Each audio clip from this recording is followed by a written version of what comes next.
Alright, hopefully we are live. Everyone can see.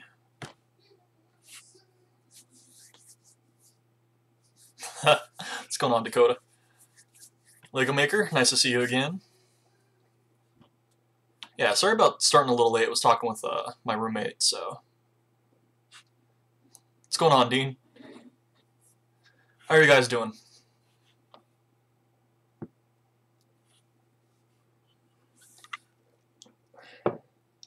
Oh, 6 guards. How's it going? How's England?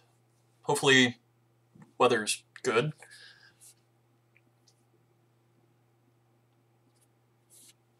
And I got my phone going off like crazy.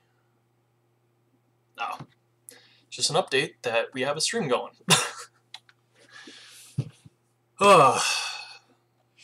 Good times, good times.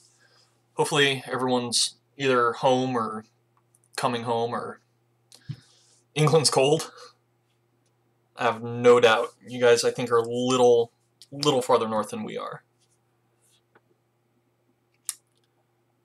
Lego Maker, I don't think I did. Did you send it through YouTube or email?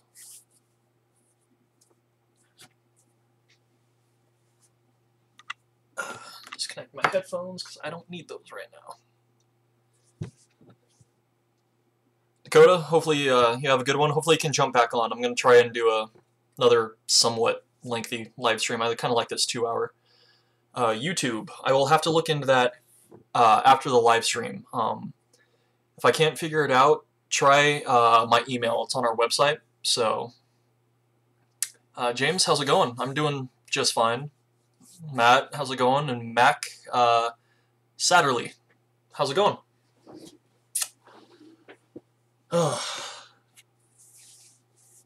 Sorry if I'm a little spacey during this whole live stream thing.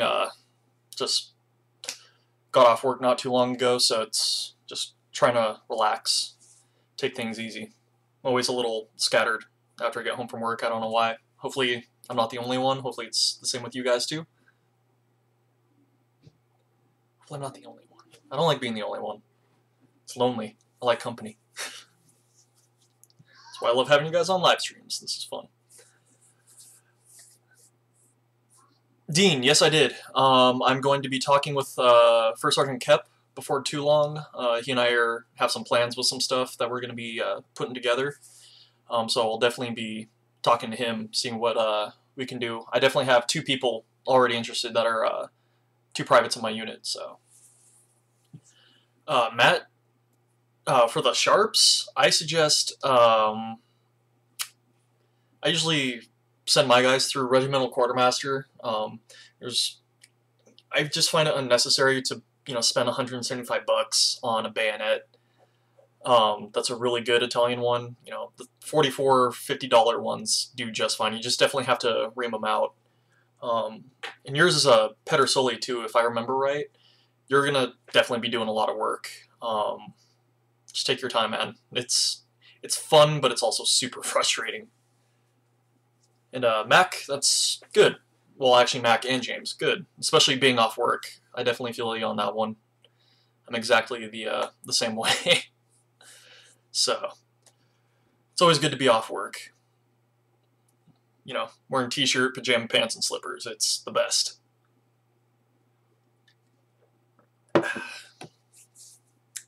So, anyways, so kind of talking more about us doing live streams here with Company D. Probably after this one, we're going to start doing live streams based off of like discussion subjects. So we'll be doing like, hey, this week we're going to talk about sharpshooters. This week we're going to be talking about sharps rifles, stuff like that, or maybe how to run a company, things like that. So we'll kind of gear more live streams towards how we're going to be doing setups under subject matter, so you guys kind of know, like, hey, I have all these questions about a sharps rifle, or I have all these questions about a knapsack, and I'll definitely try and have tools and things out there that I can talk about with you guys, kind of show you more how to do things in depth in person. Definitely have to forgive me with using a webcam. I'll be moving it around, stuff like that. Hey, what's going on, Severson? Your name still trips me up, man. I am drinking IPA, so I'm drinking the White Girl beer, which is really good. But it's Elysian Space Dust. Really love this stuff. One of my best friends actually turned me onto it when he came home from a deployment, and been drinking it ever since. I like strong beers, so ales, stouts, stuff like that. Actually, yeah, that's, one other subject too is the getting to know, like, Company D. That'd actually be a really fun discussion. Have, like, Severson on, First Sergeant Kep, and, talk more about ourselves other than, yes, I reenact as a sharpshooter. My name is Ethan Whitehall. This is my room. Actually, like, getting to know us better actually would be kind of a lot of fun. Bet some weird questions would come up with that. But hey, makes us more personable instead of just, oh wow, this person on YouTube that likes to talk. Rambling a lot, aren't I? It's really weird. Like I said, I'm very spacey right now, so I'm kind of jumping everywhere, so. Alright, cool. I think that's why my phone was going off here. Excuse me for checking real quick. Got it. So thank you, Lego Maker. I will be sure to watch this after live stream here, and I'll email you and all that, what I think and everything. It's that company, as in, like, Severson, you talking about us, or? Have we done events on the East Coast? Yes. First Sergeant Kep and I, along with my little sister who used to reenact, and a few other members of our unit that are either done different units or gotten out of reenacting. Actually, we went back for the 150th Gettysburg. Unfortunately, it was the GAC. We didn't know any better. We didn't go to BGA. But, yeah, it was a lot of fun. Yeah, it was a farm fest, but we still had a lot of fun, more just because of the size. We've never seen full cav units going by with carbines. Out here in Washington, our cav really doesn't ride around with carbines. They do the Josie Wales pistols only kind of thing. But that was so cool to see, especially a whole unit with Spencers. That was the coolest thing. Plus, I have a little soft spot in my heart for Spencers.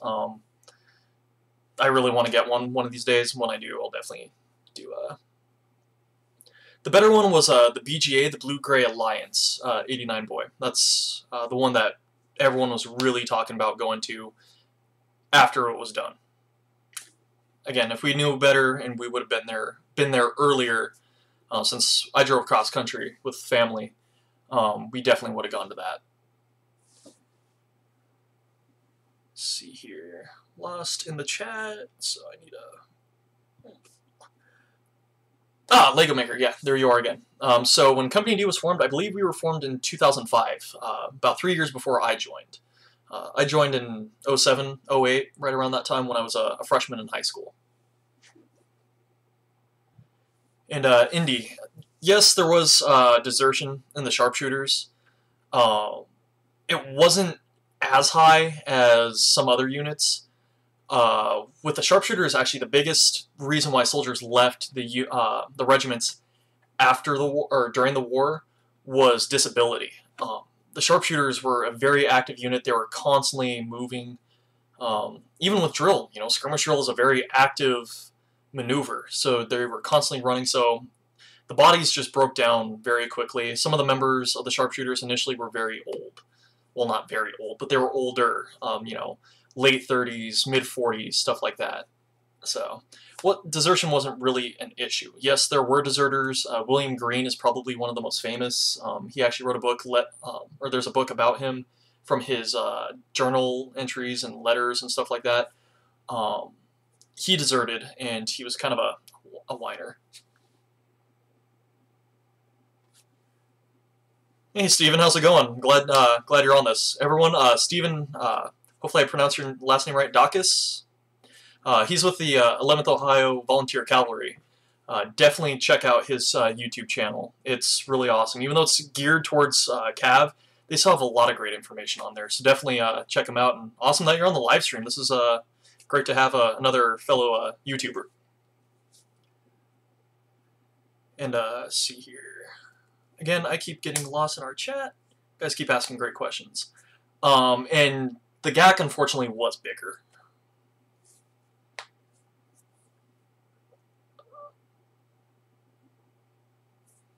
In the Pennsylvania area, 89 boy, yes, there are. I'll have to track them down.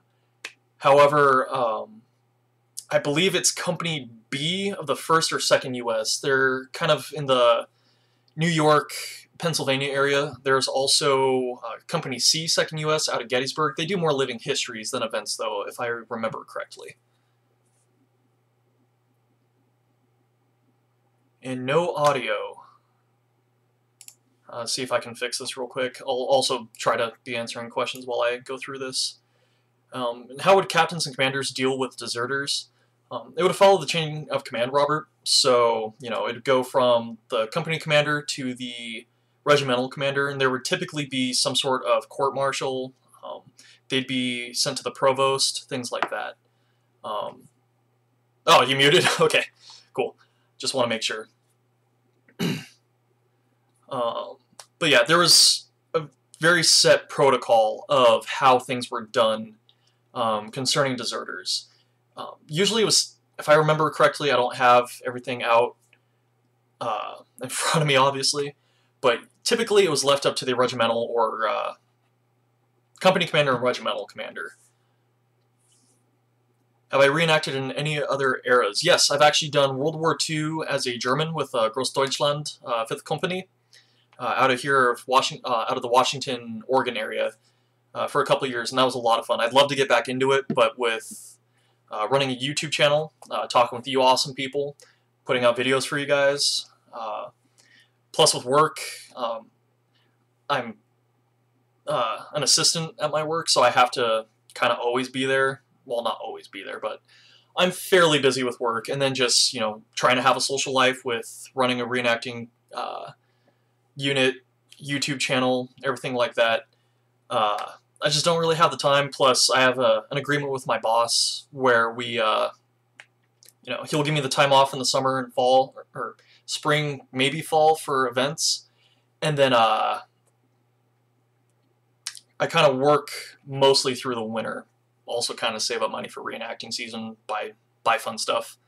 Also kind of the occasional trip to go see family in the winter, you know, birthdays for either of my sisters, my mom, stuff like that, since they live cross-state. Oh, very nice, 89 boy, yeah. So obviously you know more about that than... since you're muted, Lego boy, just talk about deserters, how company commanders would have dealt with them. Nothing groundbreaking. I didn't announce that, you know, we are... you know, going national with a Company D, and I won the lottery, so I'll be flying everyone out, which honestly would be kind of cool. Severson, you had to ask that question. I mean, you've already heard my grumblings with the WCWA of what I like to see, but I'll entertain it. So with our club, the Washington Civil War Association, what I Am Firedog posted, Private Severson, who was on our last live stream, he asked, you know, what would I like to see out of our club? I like to see more events other than 3 or 4 events a year, which is really sad. It's just because we've lost some properties that we used to reenact on. But I'd like to see, you know, guidelines of authenticity, you know, actual guard duty, large size events, you know, bigger areas to reenact, stuff like that. I'd also be very curious about with the WCWA actually putting on tacticals. You know, Severson, you're familiar with where we were at Goldendale for our School of the Soldier that we had. That would be an awesome area. We've done World War II reenacting there. I mean, there's trenches, there's bunkers, which isn't really, you know, Civil War accurate, but there's, excuse me, there's oak groves. I mean, some of it does look like parts back east. Not to mention, it'd be awesome waking up out of, walking out of your tent or crawling out of your shelter half, and right in plain view is Mount Adams, which is one of the Cascade volcanoes. Beautiful sight. It is fantastic. So yeah, Severson, I can go on for days about that. I should probably actually cover that in a discussion, what I'd like to see out of reenacting clubs. So I'll write that down when I go through all the comments again. Yeah, 89 boy. Hopefully my boss gets on. He can definitely attest to that. He's actually a subscriber, so it'd be kind of funny to see how his point of view would be. Actually, I have a series that I'd like to kind of run. Might have him in it.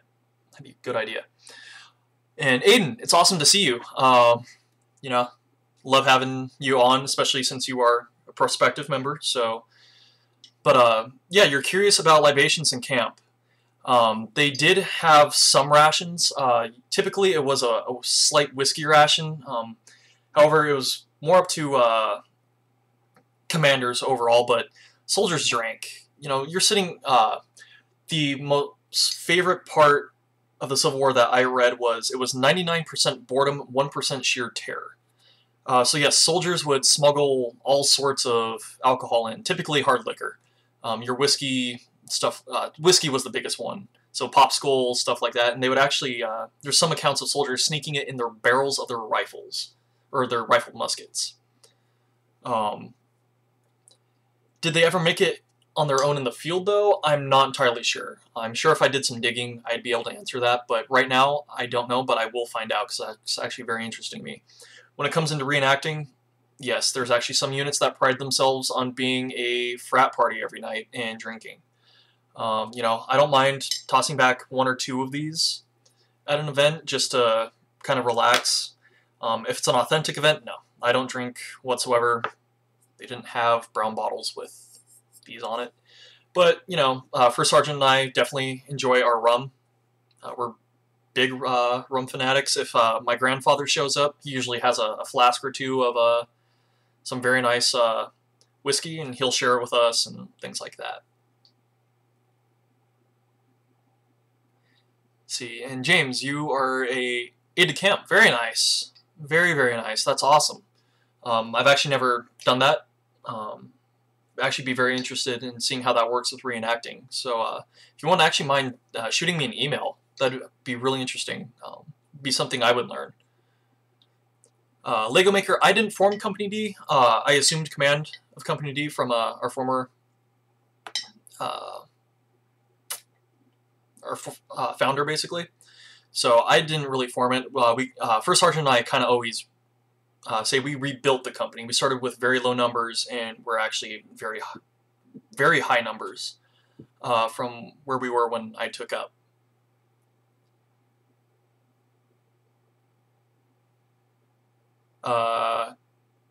KR Rabbit 1. Yes, pick up their kits. Their blouse kits are amazing. I still need to put out that last video. I just need to upload it. Just been a little busy getting everything else done. But those kits are amazing. And I plan on doing more of those videos, guys. So just be patient. As this fall and winter pass on after deer season, stuff like that. More of those kind of kit videos will be coming out. Trousers, blouses, civilian shirts. I'm hoping to do a federal issue shirt if I can get the material, stuff like that. And definitely a stitching video. I really need to get that one done for you guys. And Aiden, very nice. Yeah, I love Space Dust. As I said earlier in the stream, I love strong beers. So, stuff like that. Don't drink them, or don't drink very often, but when I do, drink strong. Interesting like that, I guess. 89 boy, to join our unit, you can be any age. To take the field, though, you have to be 12.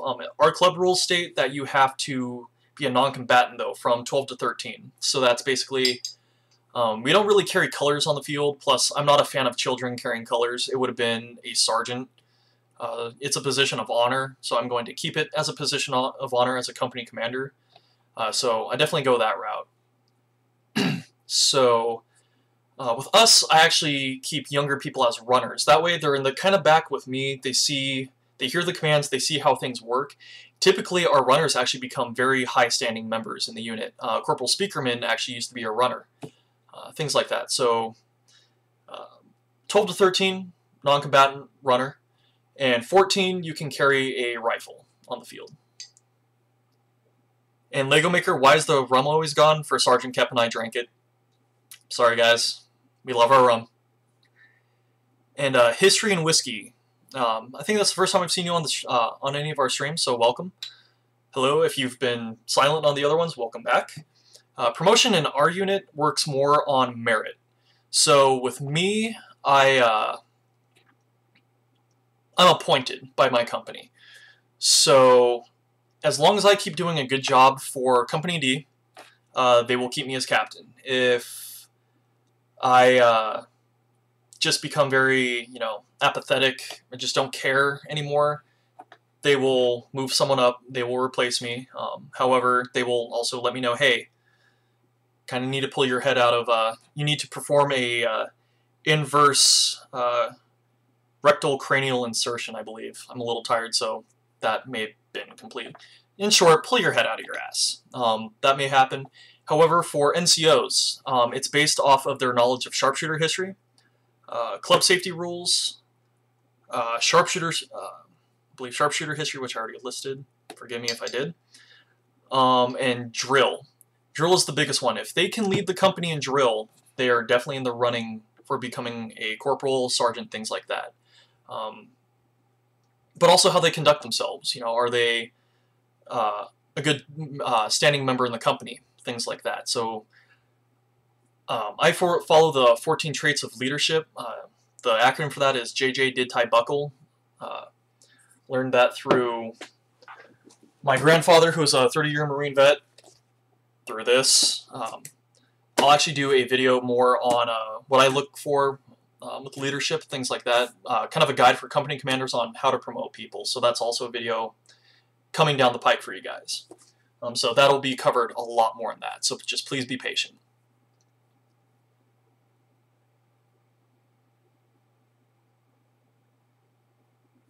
Yeah, soldiers, you definitely have your teetotalers, but, you're bored, they're gonna drink.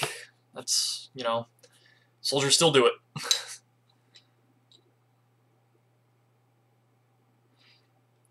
I'm not entirely sure, 89 Boy. I'm sure that would be fine. Carrying the Adenics, for those who don't know, is those reproduction, non-firing rifles, things like that. For us, the Sharps just isn't right. It's a 74 model. It has the saddle ring for the carbine, but it's longer, but not as long as the Sharps rifle. But for me, I prefer them just to be runners. They learn tactics more. I like up-training people. So as soon as they hit the field as a private, they know exactly what's going on.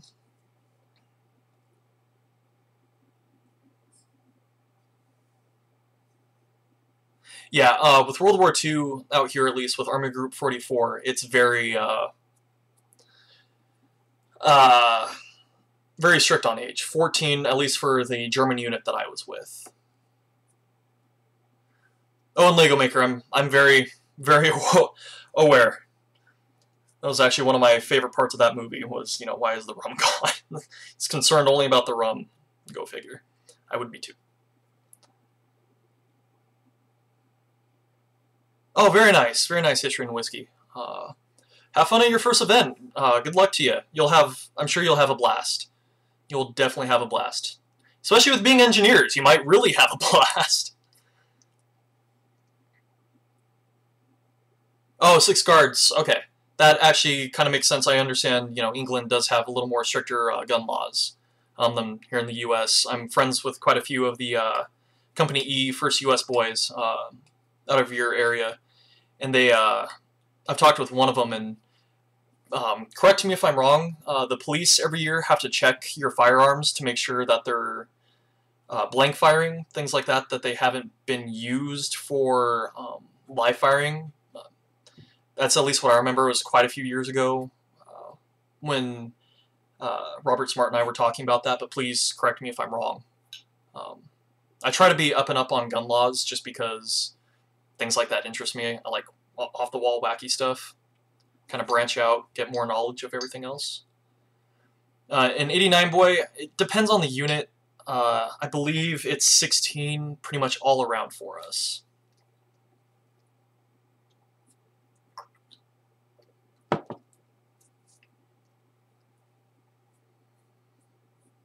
In fact, I might be able to add a picture here in just a sec to show that I actually do other eras.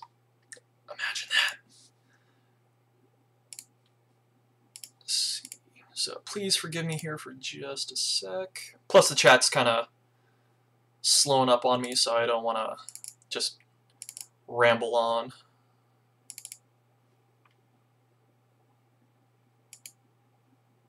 Oh, I have it on my phone. Would I prefer muskets or breech loaders? I like both, so I can't really say. If it comes to actual combat, breech loaders, a little more accurate, faster rate of fire, especially if you're going against people with muskets. If it comes to just live firing, reenacting, I like both. I don't like to just settle on one thing. I like to spread things out. It's a lot more fun that way for me. I like to have fun. Let's see here. I'm gonna send myself a picture here just so proof that I do other eras.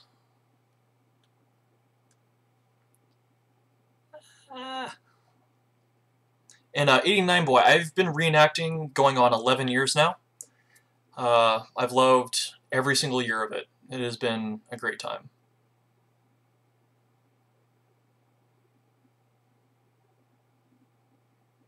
Okay, cool. Thank you, 6 cards. That's awesome. I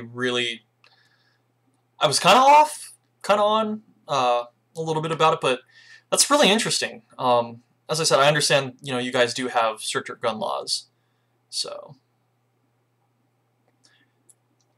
Greetings from rehab. Hopefully, Andrew, you're okay. Hopefully that's not a serious thing.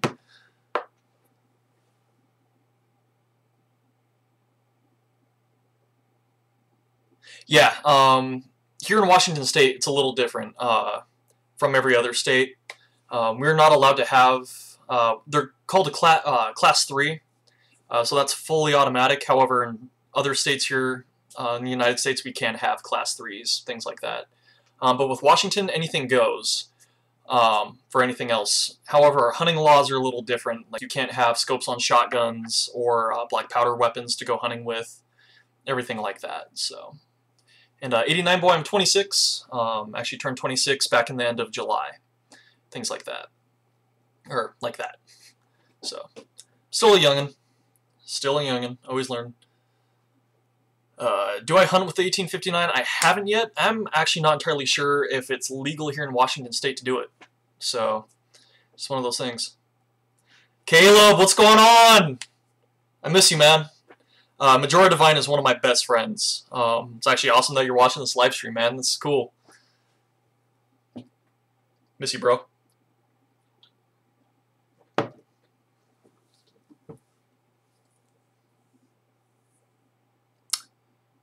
Oh, wow, Andrew. Hopefully that heals up for you fairly quick. Hopefully you're not laid up too long. God, it makes my hips hurt thinking about that.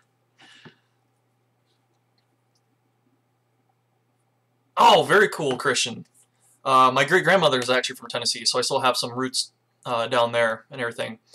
She came from Littletown, right around the Nashville area, which is funny that she married a man with the last name of Nash. Kinda. There's been a local movie here. It's very farby. Private Severson and I have been in it, shooting. They had me do some speaking parts. Really farby, but whatever. There had to be some authenticity in it, and with a very correct sharpshooter officer uniform, I had to represent, so go sharpshooters.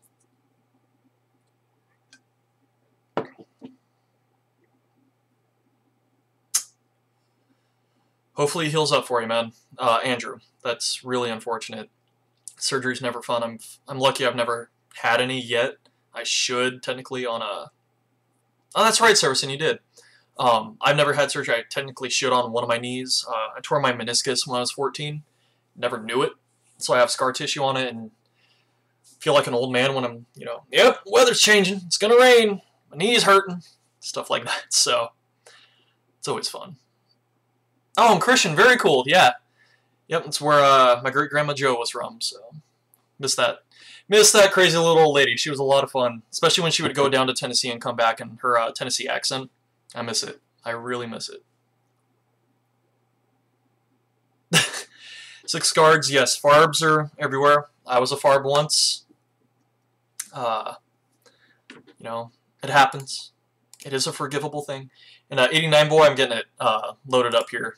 Sorry, it's taking me a while. I actually had to send it from my phone to myself, so just kind of procrastinating. Plus, chatting with you guys is a little more fun for me. Let's see. This is taking forever. Oh. Don't mind me, guys. I'm just being technologically impaired. It's pretty much why I reenact the Civil War. Yeah, Saracen, one of these times we'll see it. Indy, very nice. That's cool. Yeah, no, it's cool seeing reenactors kind of in documentaries. Things like that. It's a lot of fun. Because, we, for the most part, know what we're doing and talking about. Yes, you do kind of have some inauthentic, but it does happen. Sorry, I'm trying to upload this. So...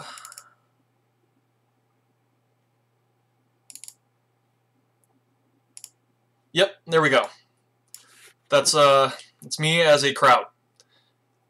Yes, I'm carrying rifleman gear, holding an MG42. I was just posing for the picture. I'm actually not a machine gunner, but that's myself as a crowd. In fact, I still have some of my German gear, so it's a lot of fun actually being able to add things like that into the stream that I'm learning how to stream. Woo! 89 boy, do I sleep like a campaigner at events? Some I do, some I don't. Just kind of depends more how the body's feeling at the time. Kind of have some issues with, not health issues, just body aches, things like that. I've had a very active life so far, so it's been a lot of fun. So sometimes yes and no. James, when it comes to dismounted cavalry, there are people who do it well, and they are the minority. The ones who are the majority do it very poorly. I don't want to go on a farb rant for a good majority of this. We'll do a live stream on farbisms, how to improve, and the ones that I find tend to do farb the most. How about that? So James, in a later stream, I promise you we will cover that, and you will hear me rant like no other. I'll try definitely not to swear. I try to appeal to everyone. I understand there are some smaller youngins, chitlins in this one, so I don't want to be pose as a bad example. Everyone swears at some point. It happens. But I try to be very proper in these. Did I do any unit besides 2nd US? Every now and then I've done a Confederate impression here and there for like some memorial grave honorings here in Washington, or just trying on different uniforms, kind of playing pranks on different units. That's happened in the past, but nothing for an actual unit. And cool, James. Yeah, we'll definitely be doing it. Saracen, you don't have a cot. So what are you talking about? You shut your mouth. You shut it, boy. I'll drive over there and shut it for you.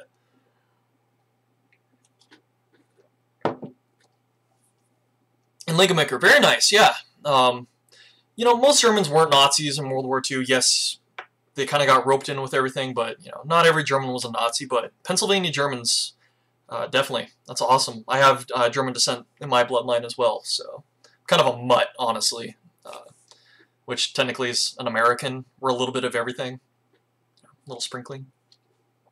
And I also had family fight in the Revolutionary War. Actually, my family were British nobility until Alexander LeGrand Whitehall in North Carolina said, kind of flipped King George the Bird and raised a company colonial militia, fought against the crown. So I'm actually bastard royalty. One of the King Henrys was my, not King Henry VIII, trust me, that would have been a mess, but one of the King Henrys was actually one of my however many great-grandfathers. Pretty cool stuff, huh? But, I mean, he's a king. Who didn't he sleep with? Stormy, are you buying used or new? Please respond to that. I want to help you out, because with Missouri Boot and Shoe, you want to make sure you're doing things right here. Christian Fencer, yes, I've done Gettysburg. I'd love to do Shiloh. I actually haven't been to any of the Western Theater events yet, but I will be to one of those at least, especially a reenactment. I'd love to get to Missionary Ridge. I'm just not going to be able to swing it, unfortunately. Severson, I will threaten you with a good time anytime. Alexander, how's it going? It's good to see you again in the chat. Yeah, dismounted cav troopers without a horse. I've actually seen it done properly. They dismounted, they fought on foot with carbines, they had one guy holding 4 horses, they fought, fell back on their horses, and rode off Indy. It was the coolest thing ever. It was the coolest thing. It's like, no way they're doing it properly! Ah! Little freak out, kind of fangirled a little bit. It was awesome. And Alexander, no, we've only been streaming for maybe almost 45 minutes, so welcome to the party. And 89 boy, yeah, have a good rest of your night if you're in the east, or if with you on the East Coast, and hopefully see you in the next stream. It'd be fun to have you again. You're asking awesome questions. And where were we? Oh, Stormy, yes. So with Missouri Boot and Shoe, they actually don't have ready-made. They are made to your feet. They have instructions on how to do it, so basically for the socks that you wear for reenacting, wear those, stand upright, have someone hold a pencil, perfect 90-degree angle and trace your feet, and then they have you measure certain points of your feet. And it's all explained. If you go to their website, like how I should measure my feet, I believe. It's really in-depth, but you cannot go wrong with Missouri Boot and Shoe. I've never owned such a well-fitting pair or piece of footwear or clothing in my life. Those are the most comfortable, well-fitting things I have ever owned. Yes, I paid out the nose for them, but with reenacting, the 3 biggest things that I suggest for anyone reenacting, and I keep saying this will be covered in a video. Ideas are just everywhere in here. Just need to put them out. Footwear, headwear, and canteen. Those are the 3 biggest things that you do not want to skimp on. After that, it's your coat and everything else. Do not abuse your feet. Don't get the run-of-the-mill, Fall Creek Sutler $89 pair of brogans. Get the best that money can buy. That's Missouri Boot and Shoe. I cannot speak highly enough of Missouri Boot and Shoe. They are amazing pieces of footwear. And yes, Lego Maker. Pretty much kind of what you saw in Gettysburg. Gettysburg definitely had its faults, but I still love the movie. It's kind of what got me interested in the Civil War. I was 6 years old, playing with Legos, my cavalry Legos, oddly enough, sitting next to my grandpa, watching it, and remember just not giving a care about my Legos, watching it, and then kind of reenacting the battle with my Legos. It was a lot of fun.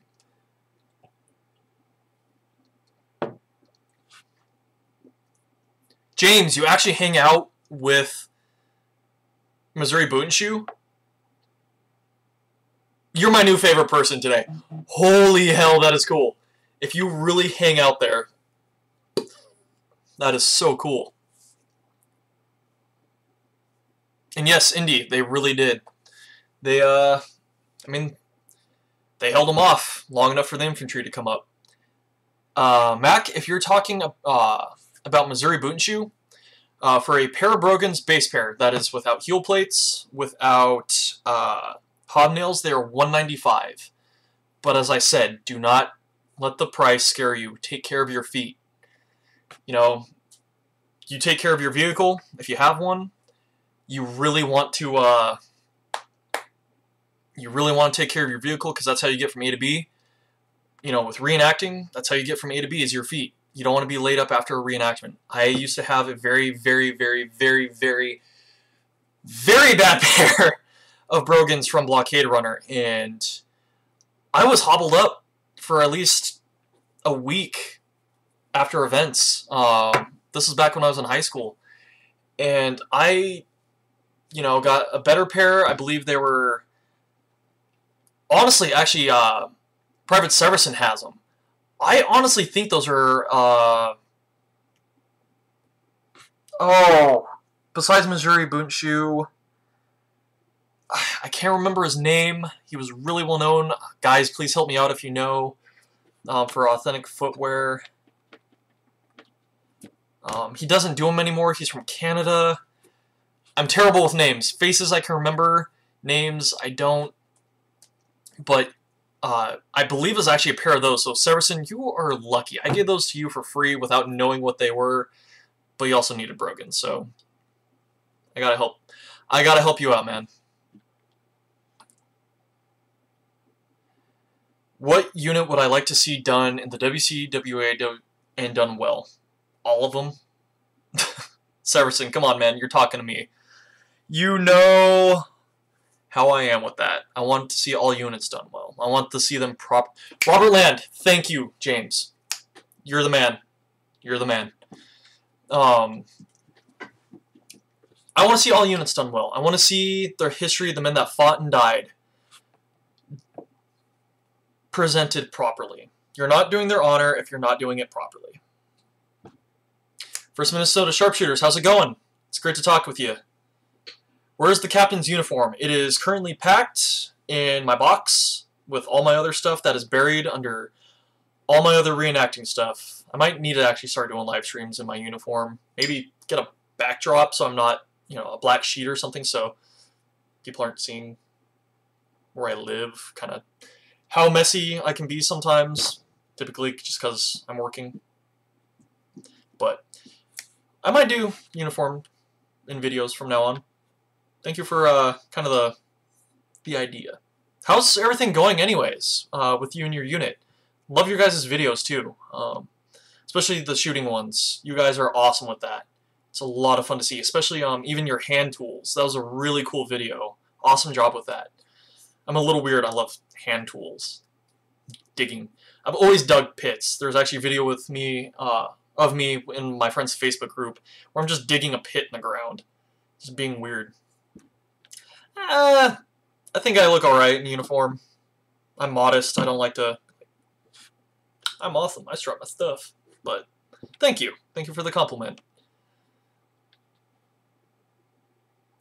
Lego Maker. Yeah, honestly, there will be people that I, last talked to like 7 years ago. I'm like, hey, Ethan, how's it going? I'm like, hey, you with the face.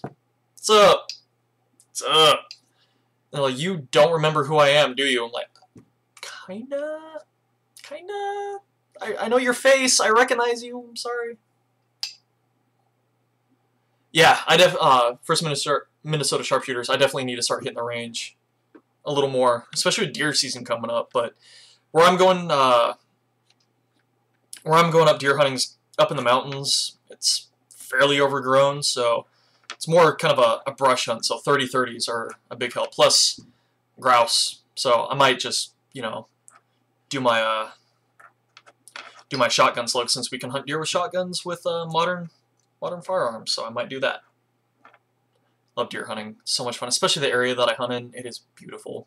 Don't mean to rant all that much, but I feel passionately about deer hunting, especially in the area that I do. It is gorgeous. Might actually do some videos because I picked up a new toy, and my grandpa is very anxious to shoot it with some proper rounds. Picked myself up my first U-Birdie. It's I'm not going to classify it by what is commonly known. If anyone knows, this is technically a Remington Beals You go up to a Civil War sharpshooter and be like, or a Civil War soldier and be like, hey, that's a really nice 1858 Remington. They'd be like, the hell are you talking about? That's a Remington Beals. So my grandpa's anxious to shoot this, so might do a video. So I'll try to show you guys some of the area that we hunt in. It is, oh, so beautiful. Tamaracks starting to change. Can't wait. Sorry, around this time of the year, my neck starts swelling up. I start, you know, kind of grunting, snorting, rubbing my head on trees, stuff like that. So, yeah. I'm not part deer, I swear. I just love deer hunting. Okay, and Severson, you know how I feel about Indian Idol. And James, I'm sorry, I'm not trying to downplay you. What's up, man? You, Mandy, Hardaway, and I need to hang out some point during this off season. We miss you guys. We love you guys. Plus, I still need to send you your lock plate. I have it. I promise. It works. It's pretty.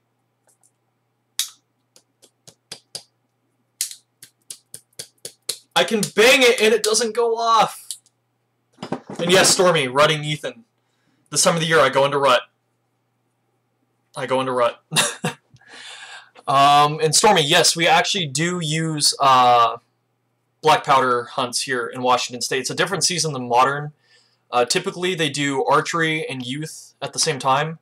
And then it's black powder, and then it is modern. So we kind of get shafted, us modern hunters. Everything is pretty much gun shy by the point that we're allowed to go out. So, oh yeah, James, if you saw my room, you would be surprised what is just all easily accessible. And Saracen, yes, I love Indian Idol. I love the Great War series, and now that he's branching into Interwar, I love shooting.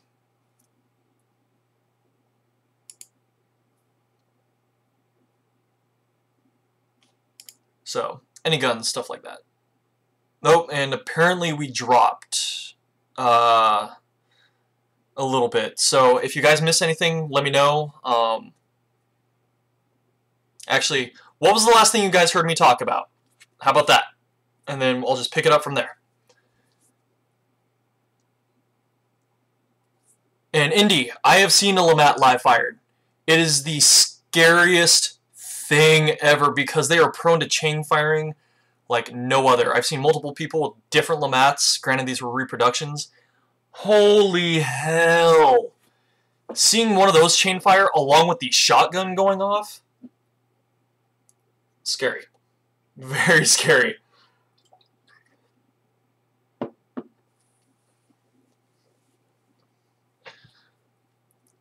see. Oh, Lego Maker, that's awesome. There's a guy named Jeff Texler that I actually did some pictures for. And he's actually making a painting of me as a sharpshooter. So I get to be a painting. Woo! So yeah, Lego Maker, that's awesome. That'd be really cool. And KR Rabbit. I hunt with a variety of stuff. Between my grandpa and I, we can outfit a small militia. But when I do hunt with my 30-30, it's honestly a toss-up between my grandpa's Winchester and my late Uncle Mick, who I inherited his 30-30, which is a Marlin. Excuse me. So I hunt between either of those if I'm kind of doing more of a brush hunt. Typically I hunt with either a Remington Model 700, 30-06, 270, or a 280. Like I said, my grandpa and I hunt with a lot, or have quite a few firearms, so I kind of like to mix it up. I just love shooting, honestly, so to me it doesn't really matter what I use as long as I know what it is.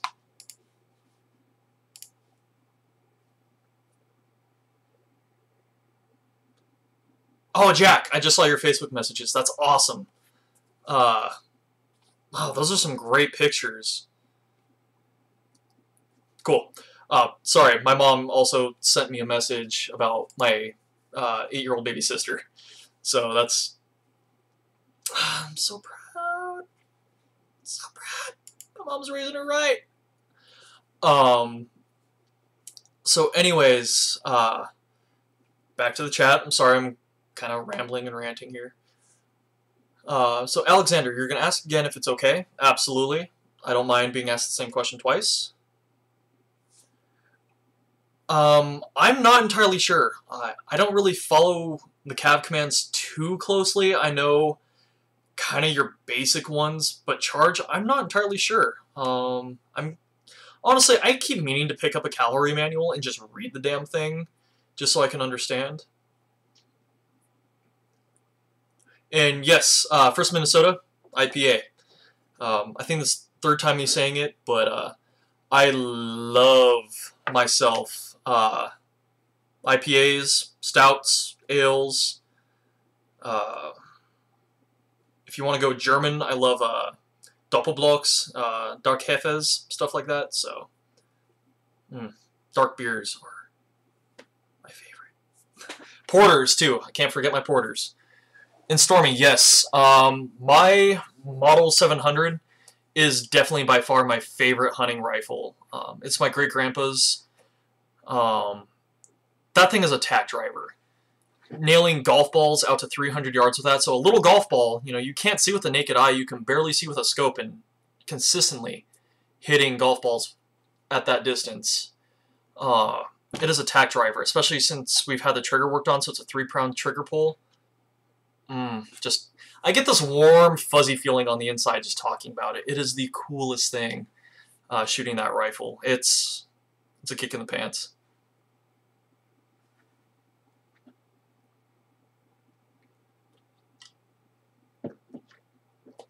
James, you might be onto something with that. Like I said, you and I are the big, well, you're probably one of the bigger drill manual readers. I mean, I love drill manuals. I just need to read more of them. But you and I need to pour over one of these this off-season and see how Cav does it, because that would be super cool to do. Well, to see and kind of explain to our Cav people, but if they even listen.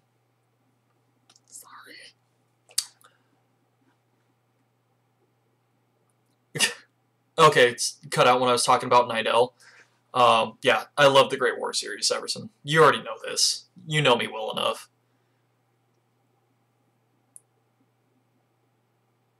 Oh, 8 and 10-inch Columbiad going off.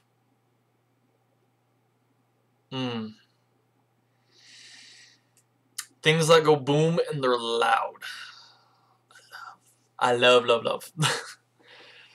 Having fun with this chat, or this stream. This is a lot of fun.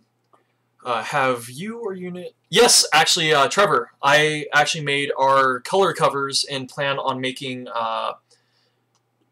tarred ground cloths, gum blankets, everything kind of goes around for my unit. Maybe even possibly selling to other people.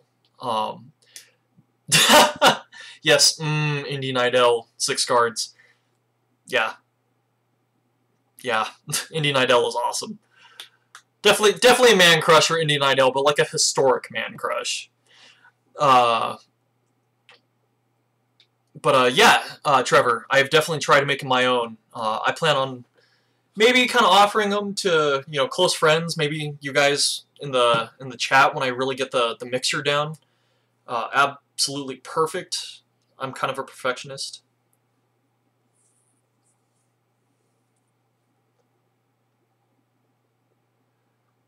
Indy, like what James said, I'm not sure if Poinsets is post-war or current war. I'm going to have to look into that.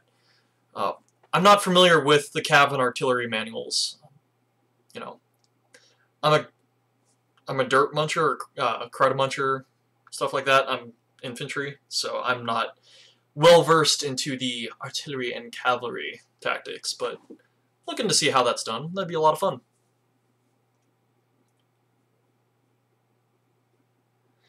Yeah, Trevor, the one that I do is the black latex paint in linseed oil Japan dryer. And that seemed to work out pretty nicely, especially for cover colors. We spent quite a bit of money on our cover colors, and I absolutely love them. They're fantastic colors, so I don't want to dirty them up too much. And excuse me, I'm going to be texting just a sec, see if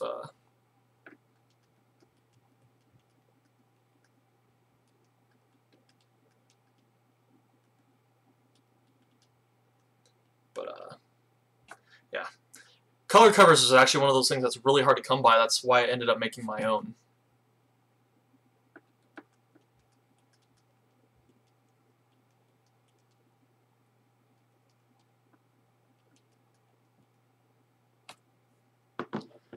Sorry, I was actually texting my boss, who might be joining the live stream, in the chat. That'd be a lot of fun to kind of answer his questions since we work and sometimes get interrupted and lose track. I might. I've actually never been to Delaware. Eventually, I want to visit all 50 states. One of these times, maybe in the winter, I can get out and really see, you know, over time, more of the United States. I'd love to travel. I just love driving. Honestly, I want to drive across the United States. Flying is a lot of fun. I love flying. But when I get bored, I go on drives. I love sightseeing. Even when I was a little kid, I never really slept on drives. I always had my eyes open. It was just like, wow, wow, wow, what's this? What's that? What's that? What's this? So driving through the United States would be my ultimate favorite. So going to Delaware would be a lot of fun. I assume you're from Delaware? That'd be a lot of fun to kind of... Honestly, I would love to meet you guys as subscribers. I'll definitely try doing some live videos or making announcements either here on YouTube or on the Facebook page of if I'm traveling cross country and kind of where I'll be in those areas to meet you guys, because it'd be a lot of fun. Again, off on a tangent, sorry. Oh my god, Six Guards, you had tanks. Okay, things that go boom and big heavy pieces of metal with tracks, turrets, and cannons are my most favorite thing in the world. That is so cool.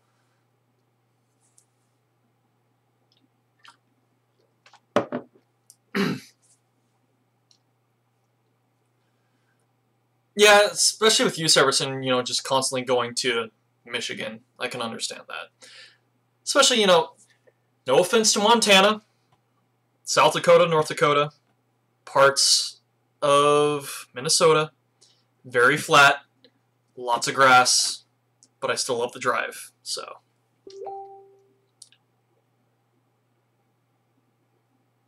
Andrew, that is very cool. That is very cool. I love how some Civil War units rolled over into current National Guard units. That is the coolest thing to hear, because that heritage still lives on. And Jack, I just got your Facebook messages, or Six Guard. Sorry if I'm calling you by your first name. I'm seeing it. I'm reading it off like that. But awesome. That is super cool. I can't wait to see those. Oh, I'm excited. Okay, Lego Maker, you're from Pennsylvania, just outside of Philly. One of these times when I visit Gettysburg, make a trip out. Or unless I make a trip to Philadelphia. Would love to meet up, chat, you know, things like that. Yeah, James, quite a few of our subscribers are actually from our club, so they kind of recognize us all of a sudden, like, you guys are on YouTube, aren't you? Like, yeah, like, oh yeah, this is cool. Is this kind of what it's like to be somewhat YouTube famous? Like,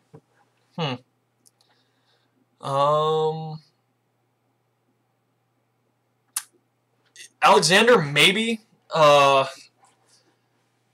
Problem is with artillery, you have to do math. I am not the best at doing math. History was my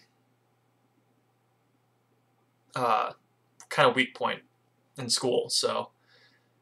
But who knows? Maybe there was, and he just, you know, I'll just wing it. Trial by error. And Wyoming, I found Wyoming beautiful. You know, I wouldn't talk too much, Saracen, because we did have Steve Dawkins in here who runs 11th OVC. Might take some offense to that, man. So I'd watch it. I'd watch it. Sam Schmidhuber? Schmidhuber? Hopefully I'm saying that last name right.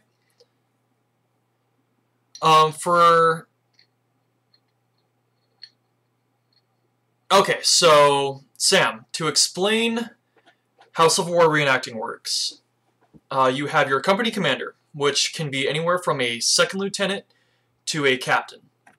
Sometimes, you know, especially for sharpshooters, I'd love to see NCOs, honestly, leading, but we have to have officers. Okay, fine.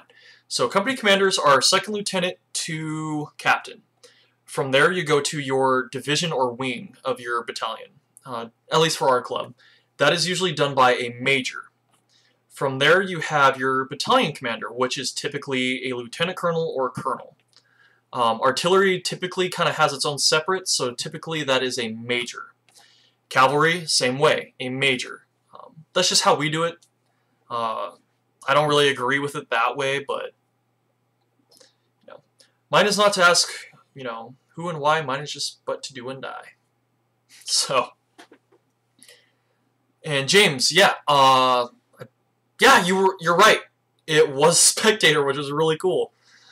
Oh, you found the 1842 Cavalry Manual?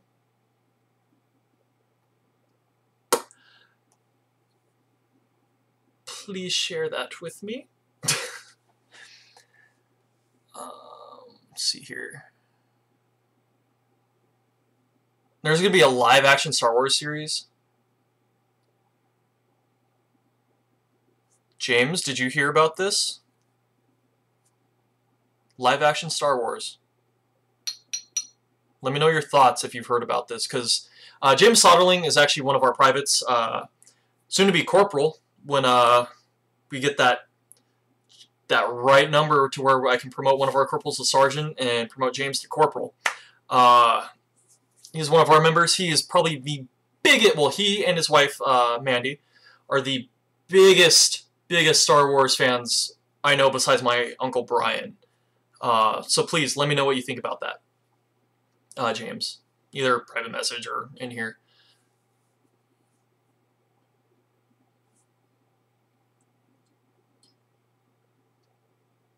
Oh, Indy, very cool. Very, very cool.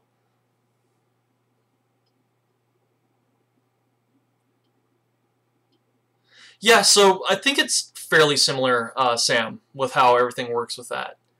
That's a lot of fun.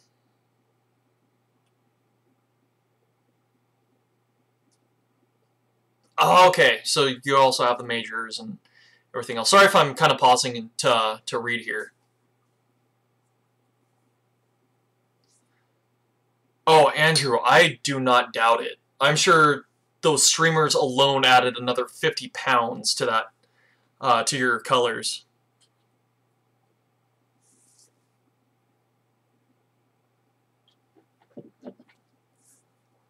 That'd be really cool to see. Really, really cool. James, Severson, I have you guys going over Star Wars lore in the chat. This is awesome.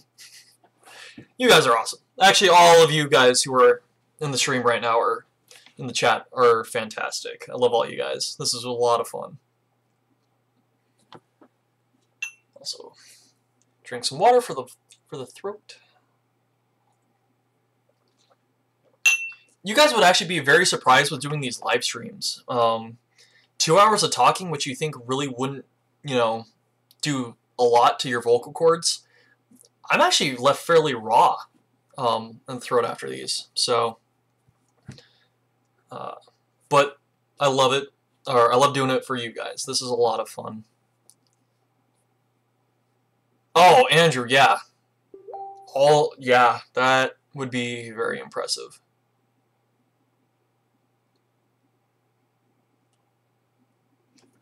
James, of course, with the Star Wars lore.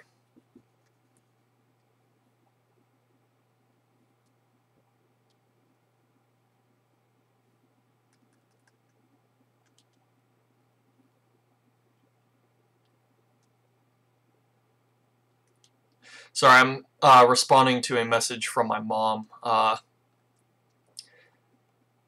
would basically call myself a metalhead, and my 8-year-old sister just asked my mom to play Rammstein. I'm so proud.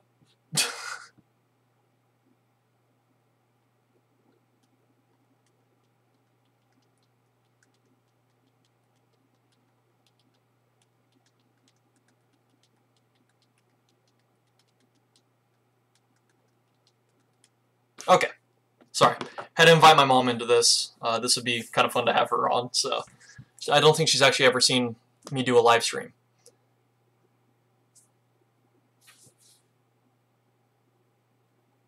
Yes. Yes, it does. Indy, talking about vocal cords.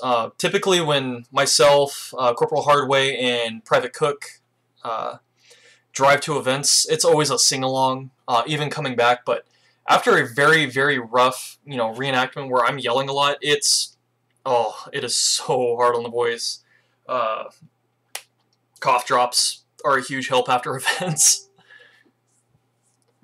Lego Maker, YouTube. YouTube is the biggest help. Having OBS Studio, which is what I'm doing this through, and then through YouTube, is a huge help for doing the live streams. So if you just type in YouTube, how to live stream with OBS, should definitely help you out.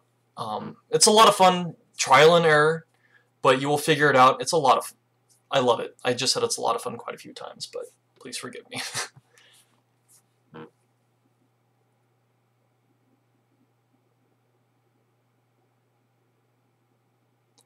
Okay, James, that is cool.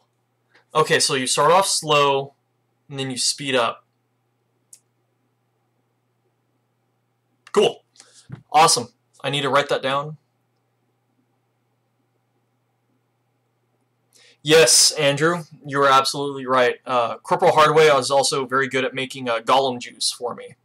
If you guys are fans of the Lord of the Rings series and kind of know Andy Serkis, who played Gollum, his Gollum voice, which I did a very poor recreation of, or impression of, it completely just would play hell with his vocal cords, so he drank a thing called Gollum juice, which is very similar to what Andrew suggested. Tea, honey, lemon, and ginger, I believe, and even if you have a cold, that stuff, or a sore throat, that is amazing on the throat. I love that stuff.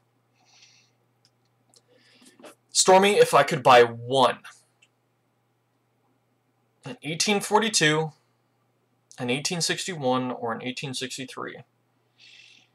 Okay, Stormy, I will pose this question to you. Is the 1842 rifled or unrifled? And then I will answer the question.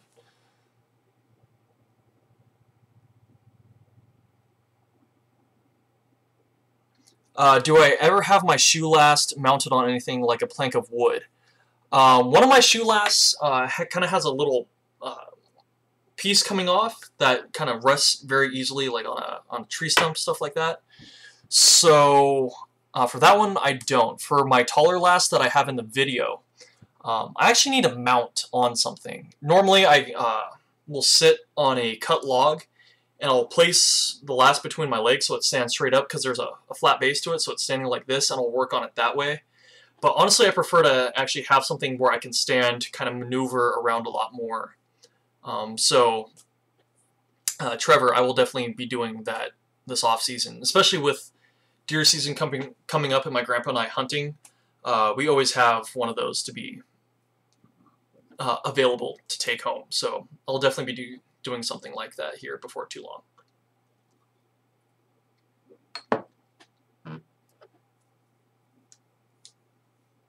James, thank you. Thanks, man. You're awesome. You are definitely... I think your nickname in the company needs to be Professor or something like that, because you are just with it with the research. Professor Soderling has a nice name to it, doesn't it?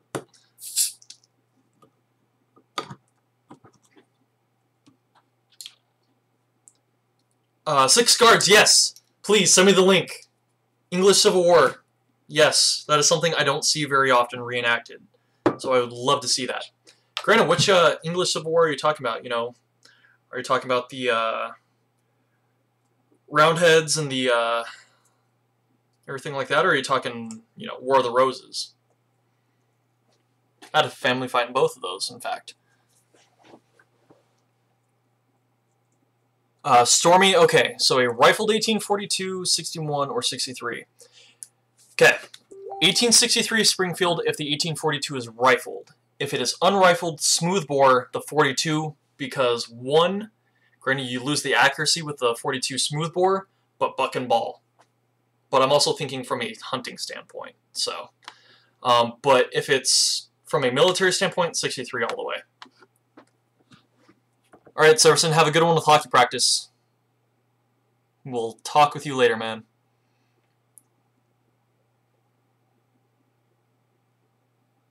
Roundheads and Loyalists, thank you.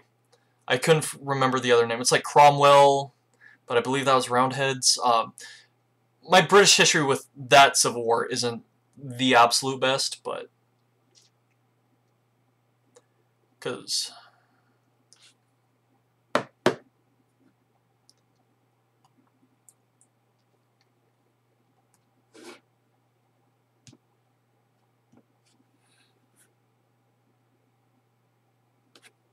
okay.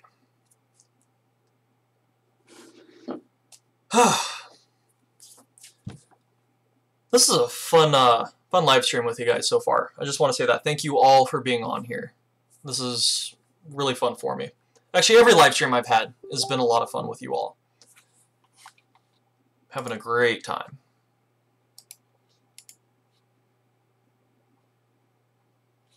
James, thank you again. We'll definitely look into that. A lot more. A lot more.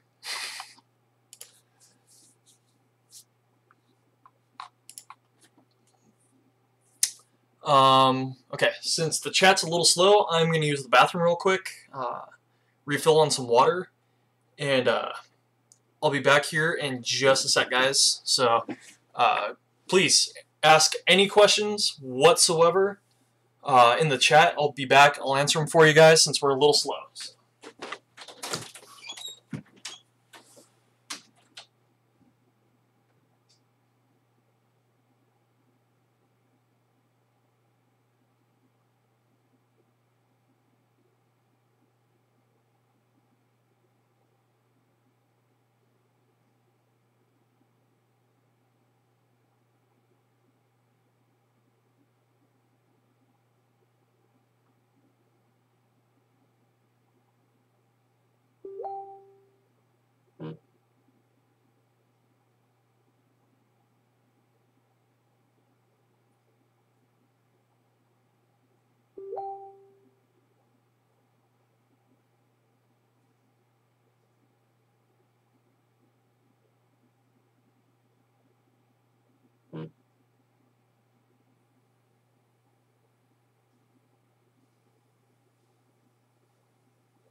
Okay.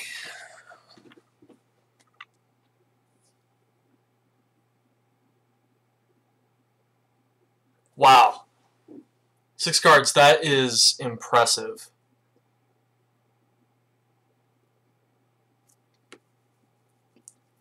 The hobnails, Trevor, that I recommend are DB Gurney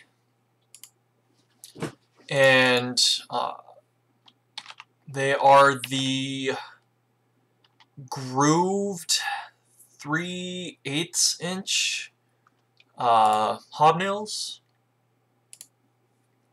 I want to say, don't quote me on that exactly.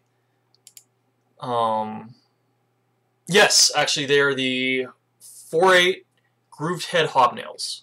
That's exactly what they are. I just did a quick Google search, and that's exactly what they are, Trevor. DB Gurney, G-U-R-N-E-Y. You can find them on Google.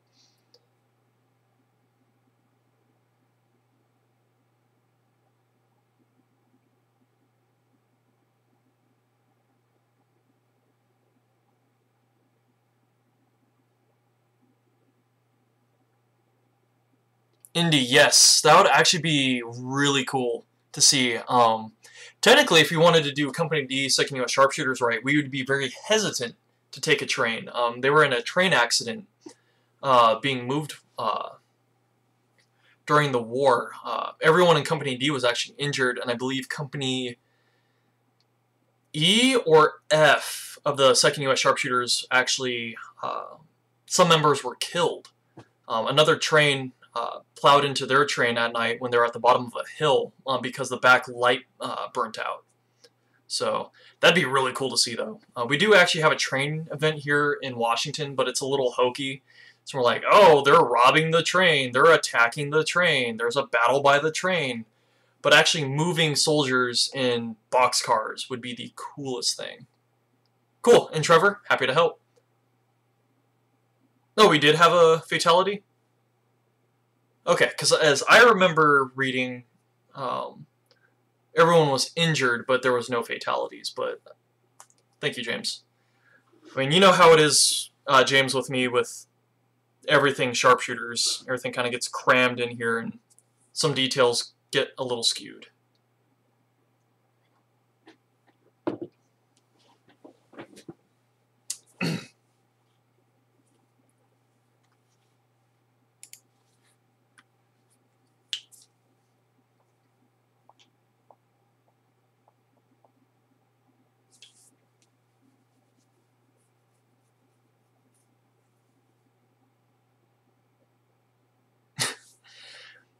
We both could be wrong. It's all good, James.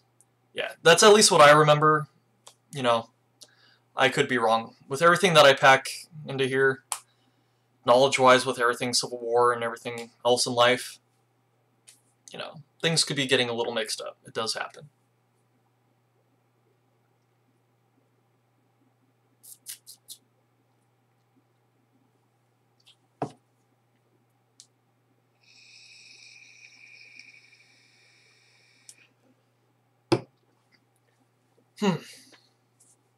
So, my question to everyone here in the chat with our YouTube channel,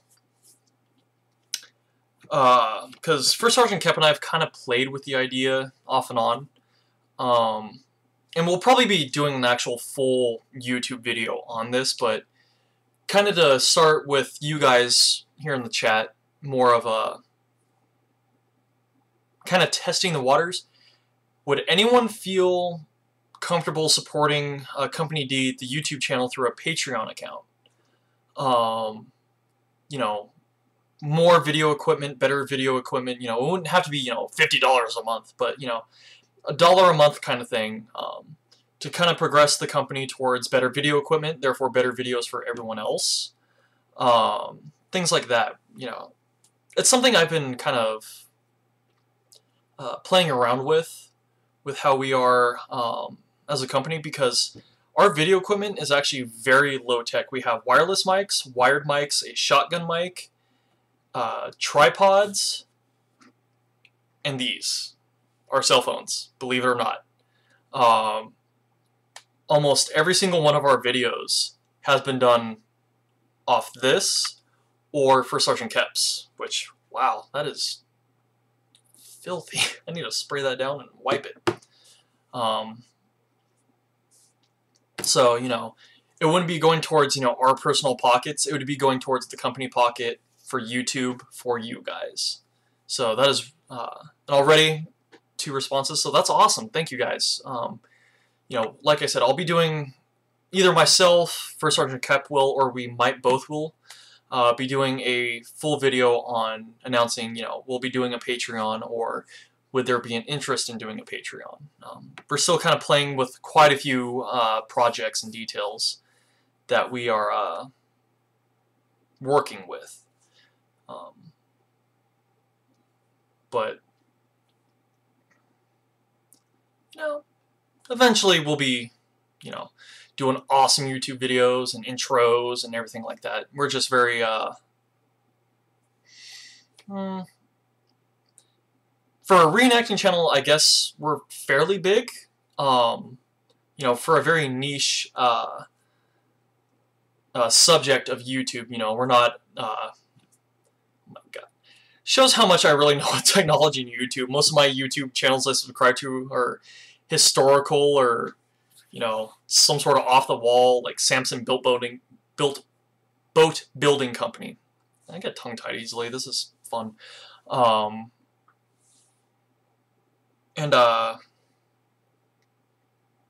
You So we're not like what's his name, PewDiePie. We're not the PewDiePie of YouTube, stuff like that. But I really want to produce great quality videos for you guys, because it's a labor of love. It's doing something for you. We get joy out of doing a live stream and chatting with you guys. We do the videos, seeing the comments of like, hey, this really helped me out.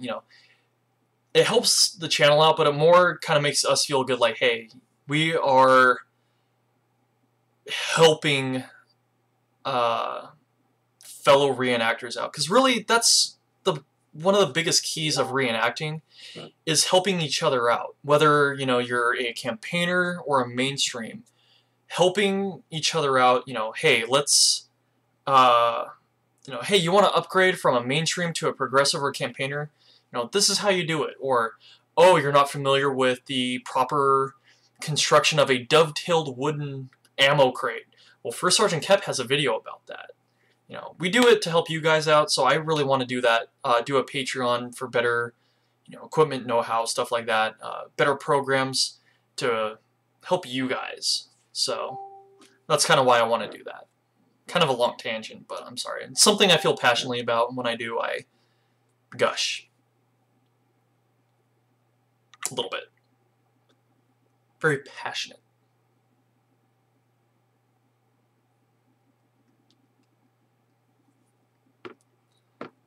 Lego Maker, do I think that we should appear in a feature or Civil War in a future Civil War film? I don't know. It's kind of always been a fun little fantasy of mine of like, hey, like if there was an actual movie on Civil War sharpshooters, that'd be super cool. And if we were there or in it, that'd be awesome. But honestly, I don't know if we should be featured. Would it be cool for us? Oh, absolutely. Do I think we deserve it or we should? Eh is my response. No opinion.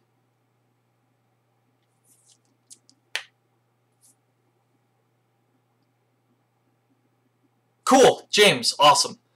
Well, not awesome that a sharpshooter was killed, but awesome that you found it, I should say.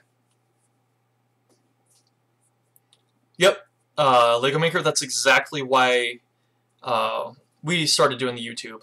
First Sergeant Kep and I was, we wanted to do it to help expand the sharpshooter impression, because it's done wrong fairly often, but we also wanted to help fellow reenactors. That's why, he does the woodworking videos. I do the officer gear, kit building videos, stuff like that. So, and the fact that we've made it past 1,000 subscribers when we thought we weren't going to make it past 150. That's you guys. That is awesome. Thank you so much for that.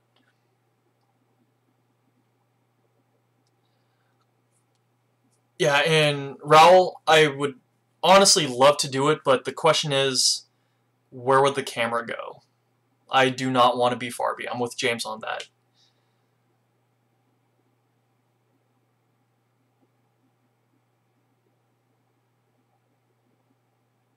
Hi! How's it going, Melissa? Cool that you're on. Very cool. So, Jared's doing teacher stuff tonight.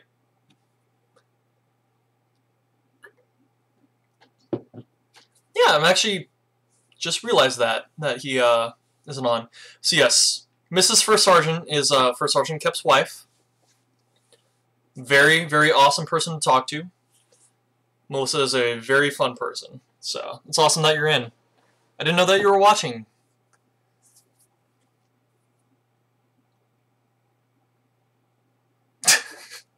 So you lurk in our live streams, huh? I see how it is. How are you doing anyways? How are the ducks? How's Sprint and the cats? I miss those. I miss the Russian blues. Actually, I just miss you guys, honestly. I need to live closer to you guys, not 6.5 hours away. I'll just buy some property next to you guys, and Jared and I can have a secret tunnel that, That actually may be a bad idea for your sanity.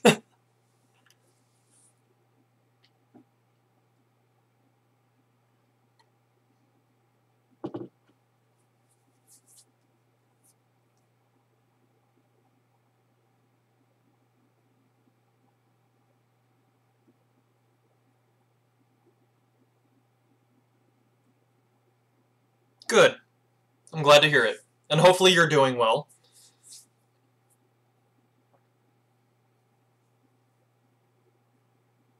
Hopefully the neighbors aren't too crazy, as I remember they kind of were being last time I was over.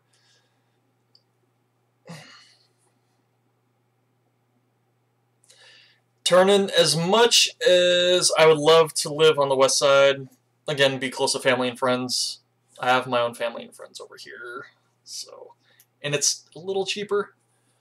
But, you know, when the day I start playing the lottery and win, I'll just have houses on both sides of Washington State, just visit between both. My mom and my sisters would absolutely love it too, so. Yes, and in case the chat is wondering, I have siblings. I have 2 sisters. One's 20 and one is 8. Well, almost 8. One's my little sister, the other's the baby sister that hates being called baby sister because she's not a baby. She's very strong-headed and opinionated. Must be a Whitehall thing.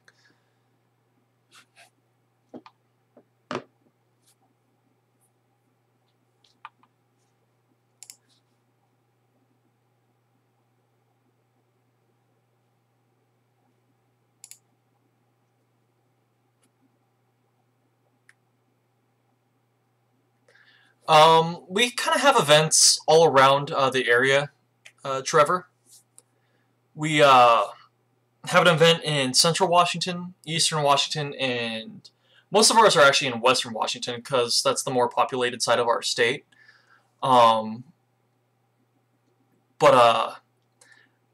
Yes, Washington's a medium-sized state, really. You can get from where I live in Spokane, which is the west side of the state, to Seattle in about 5.5 hours. I have done it in 4. I may or may not have been going the absolute speed limit. I will neither confirm nor deny that.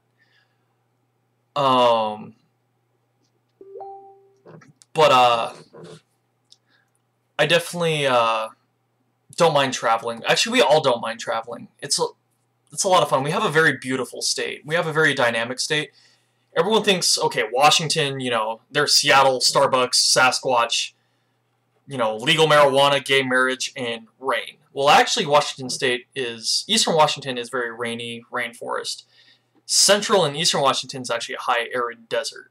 So sagebrush, scablands, stuff like that. So it's very beautiful to travel across. That's why we don't mind it.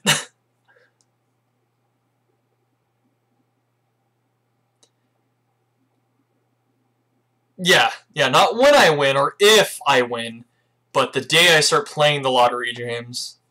But, you know, you guys all know my goals for, or my ideas for when I start playing and win, which it'll happen. No worries. So, Lego Maker, we run a website. It's in the description below of this video. It's secondusss.com. We also have Company D, Second US Sharpshooters on Facebook. And we also have, you know, our own personal Facebooks, stuff like that. We don't have Twitter, Instagram, stuff like that. That's just honestly too much for me to keep up with.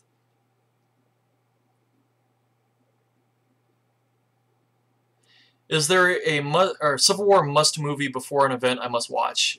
Indy. Not really. I kind of get it. I get more in the mood for Civil War reenacting with music. I love music. It is. I could probably never watch a movie for the rest of my life, but if I did not have music in my life, I would probably die. Probably die. I'm not gonna lie. I love music. I love all different kinds of music. Bluegrass is really my guilty pleasure. Civil War era music. Metal. I'm a metalhead, so, you know, stuff like Metallica, everything like that. But I'll listen to a little bit of everything. So before an event, Civil War era music is the thing that kind of gets my mind in the groove.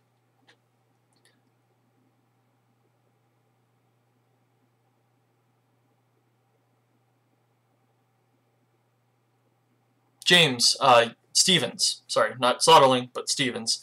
Yeah, I mean, there's some people that are from all sorts of units, or in units from all sorts of areas.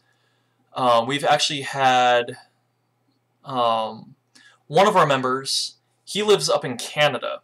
Not only does he live in Canada, he had to take an hour-long ferry ride from his town to Vancouver, wait in customs, get his rifle and ammunition checked, and then come into the States. So, yeah. People from all over. Oh, Matt! Awesome. Awesome. So, Matt, I assume your actual name is Matt, other than what it is on Facebook. And yeah, music is life. I love music. Especially driving across state. Even by myself, I'm singing along to anything. Events, visiting family. I'm always singing, can I say. And James, yes, you're absolutely right. We do a lot. In fact, just so you know, I've been practicing Loch Lomond.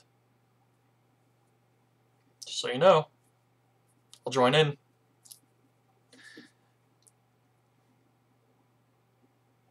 Six Guards, Jack.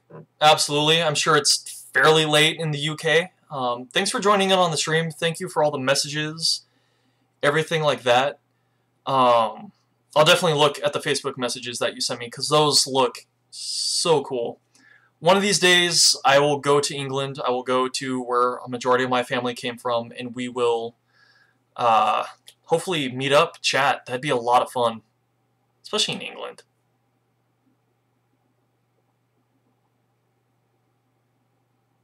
Severson, you're tuning in from the rink?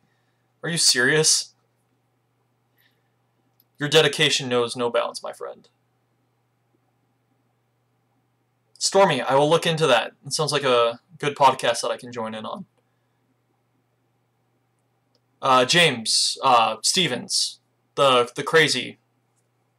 Just a little curious on what the wow that's crazy about. Just wondering. And of course, Matt, yeah. Music and podcasts. Yeah, James Soderling, absolutely. Granted, I've been listening to the Peter Hollins version of it. According to Hardway, some of the lyrics are different from his to what you guys sing. But apparently I sing very well, but I'm very shy when it comes to singing. So I think I sound terrible, but I will do my best with you guys. It'd be fun. You guys do a very good job singing around the campfire and at events. Lego Maker, or sorry, first Matt, I dabble in guitar here and there. I'm not, a guitar god. I prefer to sing though. I like singing. My mom is a fantastic singer. Even my 8-year-old baby sister, she sings really well. My grandpa, for as kind of shredded as his vocal cords are, being in the Marines for 30 years, sings fairly well. My sister Emily sings very well. So, and Lego Maker, I'm not big into comics. I do love superheroes, stuff like that. My sister Emily, though, is very big into comics. She actually does a really awesome Harley Quinn cosplay, and she is so cool at it. She made everything that she has. And Mac, I plan on doing videos for kind of everything that I make. So when I get my gum blanket recipe down for everything like that, I will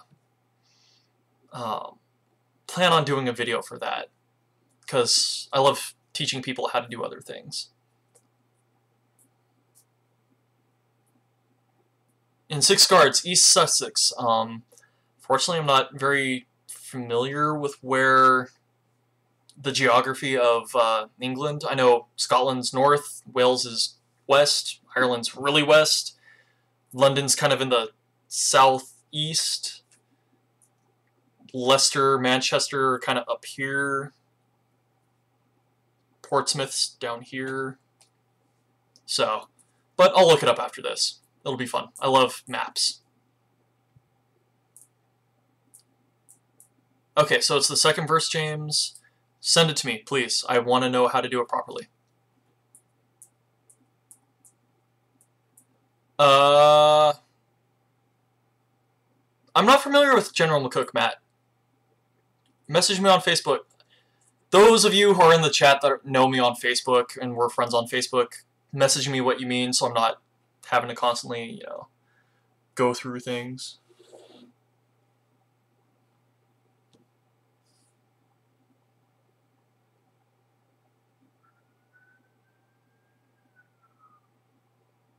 Sorry, my baby sister is messaging me through my mom's Facebook, so I have to look, otherwise she gets very impatient. She's 8, so her attention span and patience is about that thing.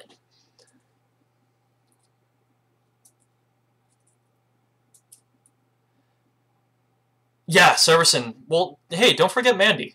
Mandy is also a very good singer, too.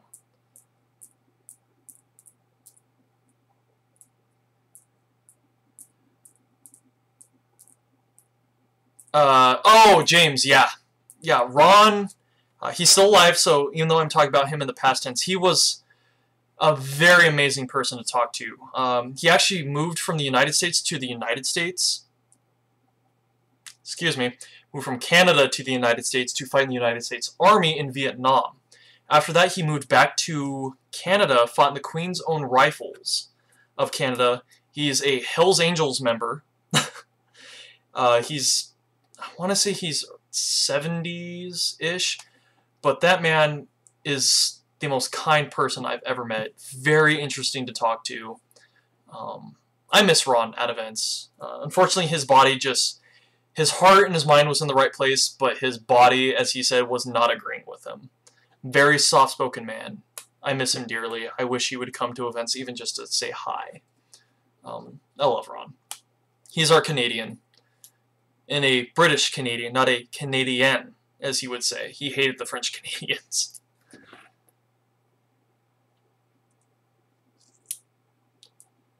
Matt, I will look up the Happy Goodmans. That sounds interesting.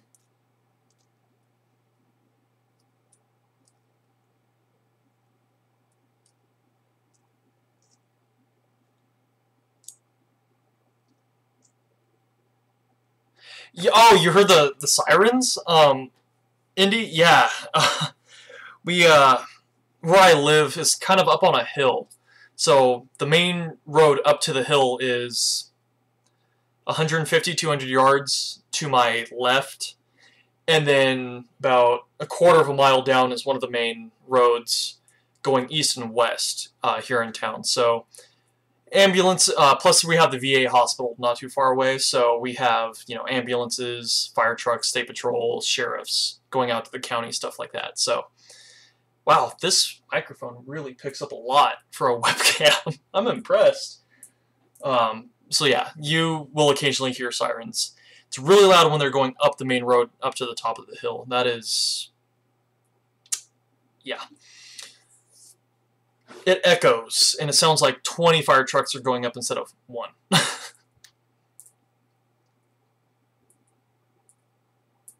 And Stormy, I will definitely check out Spirit Wood. Severson, you will see me skate when I've had about 20 of these. That is the only time I will skate, and even then my balance is way off at that point, so.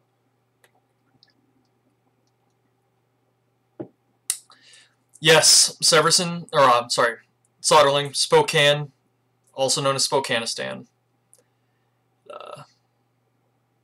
Yeah, or Methelhan is another one I've heard. Spokanada. Yeah, if you guys look up Spokane, Spokane's really a beautiful place to live, but there's I mean, when you have a Facebook page about Spokane tweakers, unfortunately meth and heroin's very prevalent in our city right now. It's more very located downtown in our area. you know, we kind of have our iffy areas, but I live in a fairly good area. It's just I'm somewhat in a crossroads. I'm in an area that's very north, south, east, west to everything. So you'll hear sirens a lot. A little bit about my area and where I'm from and where I grew up and was born. Which I plan on doing videos or like a live stream of this is me as a person. So you guys will kind of hear a little more.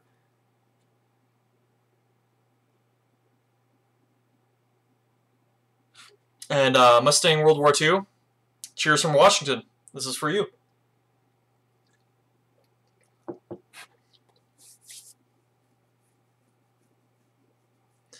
Yeah, Indy, you're right. I mean, with Washington State, it seems to be more the heroin and meth that's kind of prevalent. I mean, yes, we're kind of getting off the subject of Civil War, but, you know, drug problems are everywhere you go. It's just kind of where you, stand with, you know, of your eyes open to everything, of, wow, this is a real problem, or like, oh, I didn't know this is a problem here, so it's kind of unfortunate.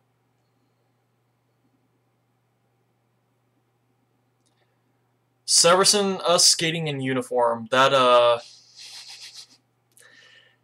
for some of us, we would be very well, especially you. For me, no. Oh, and Indy, I didn't know that. That's very nice. Definitely have a lot of respect for law enforcement officers. You definitely do a very, very important but difficult job. My hat is off to you for that. Thank you very much for what you do. In fact, our battalion major is a detective here in town, so I'm very close with him. I hear a lot of sad but interesting stories. Sharpshooters on ice. Yeah. Matt, I remember you telling me about that. That is sad. That is real sad.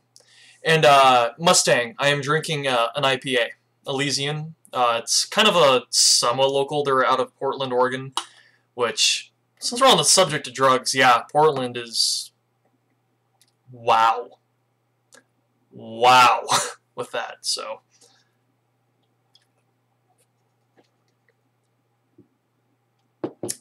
Lego.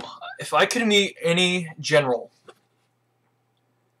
how about this? To kind of expand on your question a little bit, if I could pick three, Sherman, General Thomas, the Rock of Chickamauga, and see, this third one's hard. It's hard, because I would love to meet Grant, but I would also love to meet McClellan. The reason why I'd love to meet McClellan is to smack him across the face and be like, they're not 1,000,000 men strong. Attack! But, you know, that's just me. So yeah, if I had to pick three, Sherman, Thomas, tie between Grant and McClellan, for obvious reasons.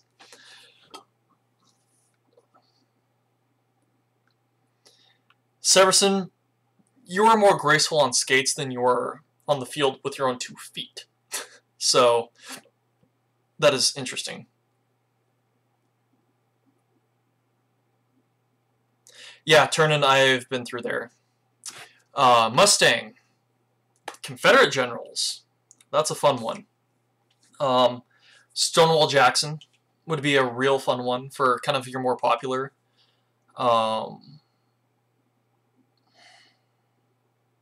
Longstreet is another popular one. I've always had kind of a soft spot for reading about Longstreet. He's a very interesting man. And Armistead, being a Mason himself, me being a brother as well, it'd be very interesting to meet a fellow brother, especially from then. And Raul, yeah, Jeb Stewart and Castro, and Sheridan. Instead of, sorry, Castro, I'm reading your last name as I'm reading the names. Sheridan would also be a very interesting one. Actually, okay, I take back Grant and McClellan. Buford. I would love to meet and talk with Buford if I could go back.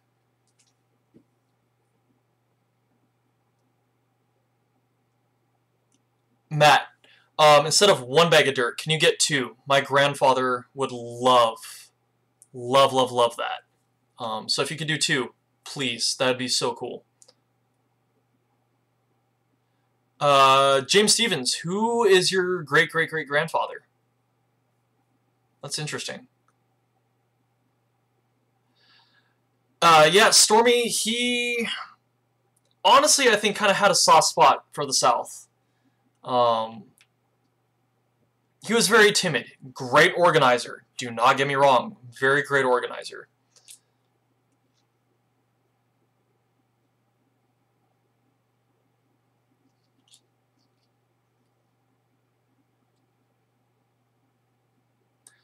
Stephen Johnson, I either haven't seen a message from you, or a chat, or think about welcome to the stream. So more be it being, or so more it be my brother. What do you mean by that? As in Mason brother? Then definitely. Trevor, so I'm sure, okay, so Moda B. Yes, Steven. So Moda B.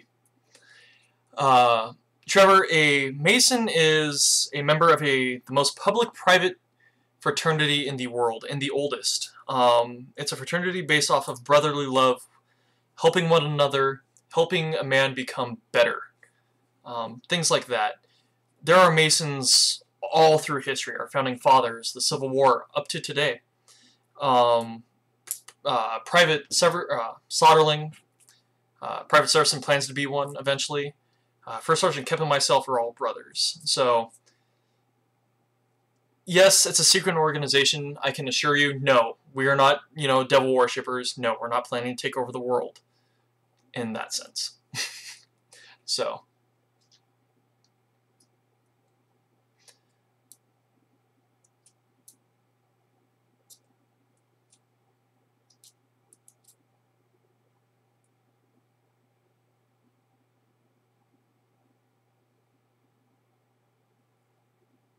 Mosby's wife is your third cousin, Matt. That's awesome. That is really cool. Both the Harrison presidents, one of whom was a Civil War general, is one of my relatives. So that's very interesting. And yes, Indy, you must ask a Mason to be a Mason. That is very true. And that's what I did.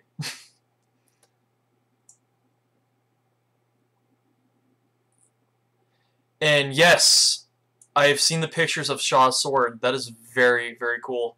In fact, I've had someone actually comment once on one of my pictures when I had the little soul patch and this thing, which is trying to make another reappearance. When I had my kind of somewhat handlebar mustache, someone said I had a very close resemblance to Robert Shaw. I don't think so, but whatever. It's kind of a cool compliment, though. Yeah, finding his sword was a very impressive... And his sword was beautiful, too.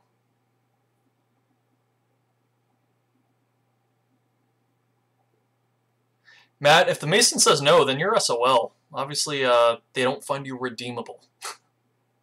Or improvable, which most Masons I've known have been the coolest, welcoming, helpful people ever.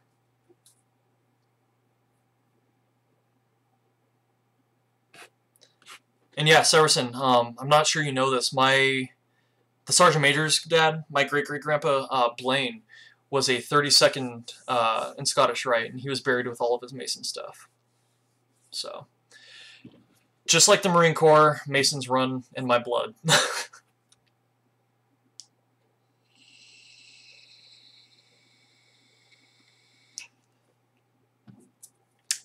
And yes, excuse me for the mouth fedora, also known as an e-cig. It's better than actually smoking, so. Oh, very nice, James. That is very cool. Actually, our first territorial governor here in Washington State, Governor Isaac Stevens, was fought and killed in the Civil War at the Battle of Chantilly. He was shot through the temple. And we actually do a living history at a fort that was named after him. So, I'm sure Stevens is a fairly common last name, so everyone's somewhat related down the line with that, so.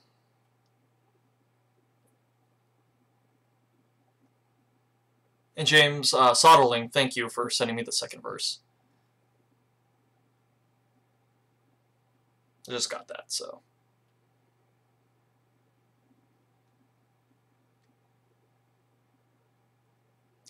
And Severson, I just saw the pictures that you sent me. I approve.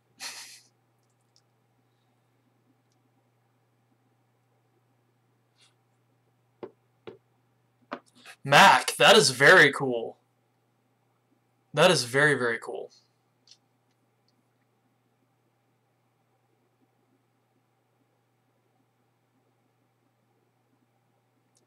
Alright, Severson, have fun with practice. I assume that's what you're doing again. So, yeah, have fun. It's awesome to have you in the chat, man. And, Indy, yes, both, well, actually, three of us, Private Cook, First Sergeant Kep, and I both smoke a pipe at events. Sometimes First Sergeant Kep and I resort to these, but they're hidden or they're after hours. Private Cook is actually known as Private Hookah, which is kind of funny with somewhat of a Maine accent because it could mean private hooker.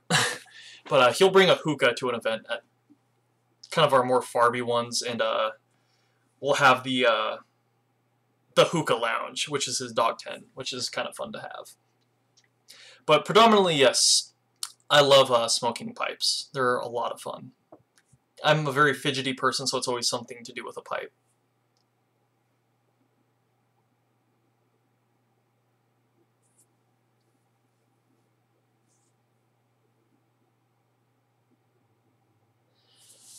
James, with your question about the cavalry sword, depends if it's an officer. It may have been an officer's cavalry sword, which then would have been a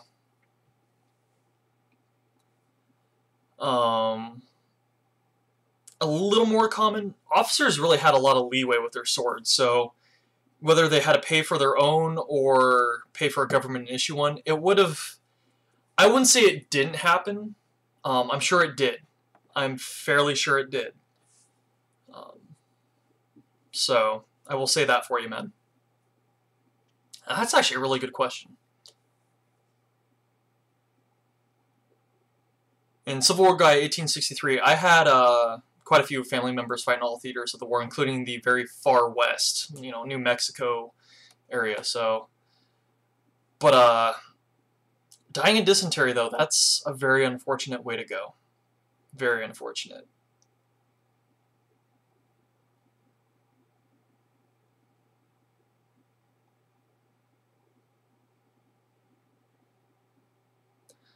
Lego Maker, that, wow. Battle of the Bulge, that is impressive. That is very impressive.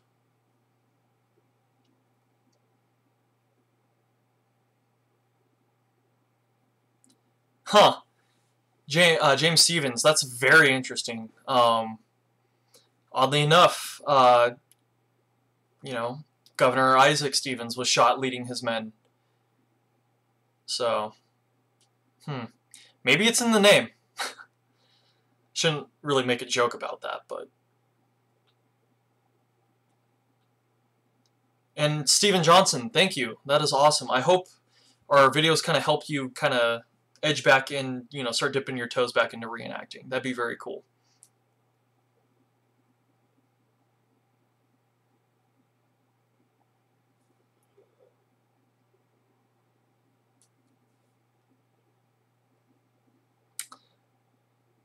Soderling? I'm fairly certain it does. I've never personally had dysentery. I mean, everyone's had these symptoms of dysentery, which, you know, I do not need to explain, but it's never fun. So having that almost chronically, yeah, not fun at all.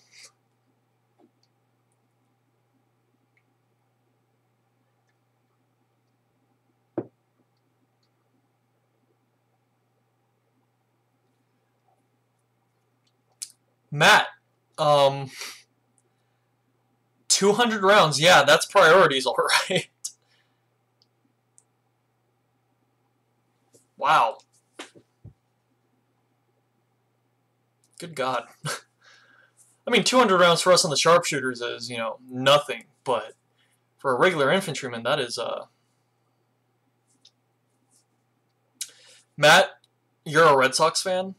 I mean, granted, Washington State, I do have the Mariners, though they aren't the best, but I also have a soft spot for the Red Sox, so that's awesome.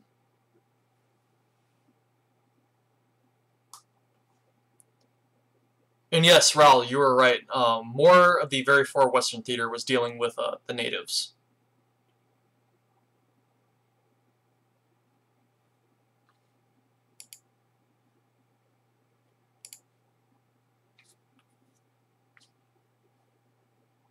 There you are, Matt.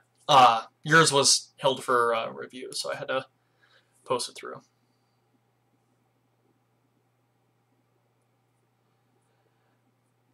Indy, yes. There has been times where pork was left out in a pot all night, and none of us ate it, fortunately. We knew the dangers and risks of that, and we were like, no thank you. Plus, it sat out in the sun all day as well, so...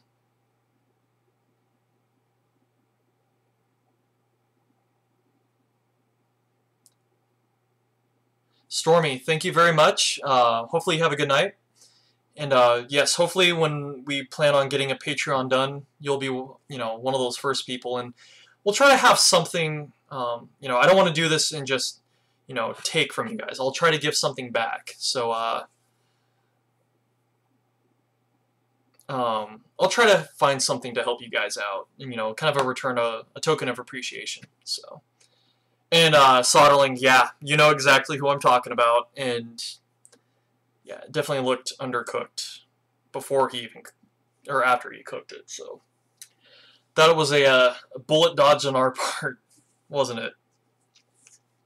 I mean, the first stew that he made was fantastic at our training event, and then next event was risky, to say the least.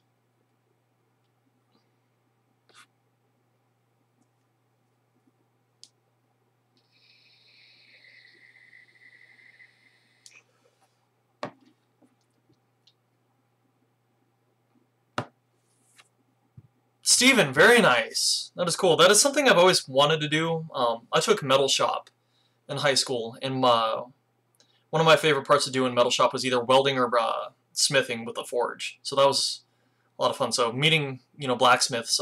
You and Trevor would actually get along. He's also a blacksmith as a hobby.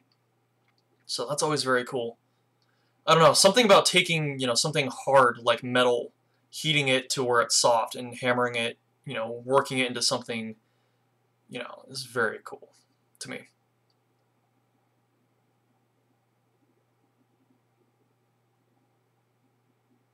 Mac, that is very cool.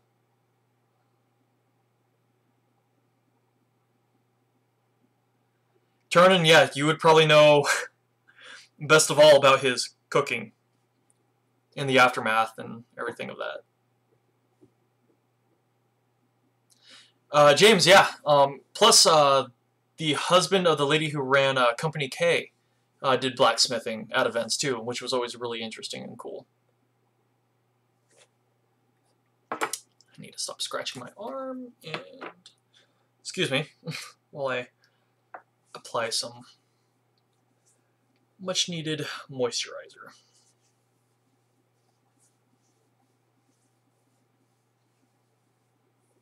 And Matt, yes.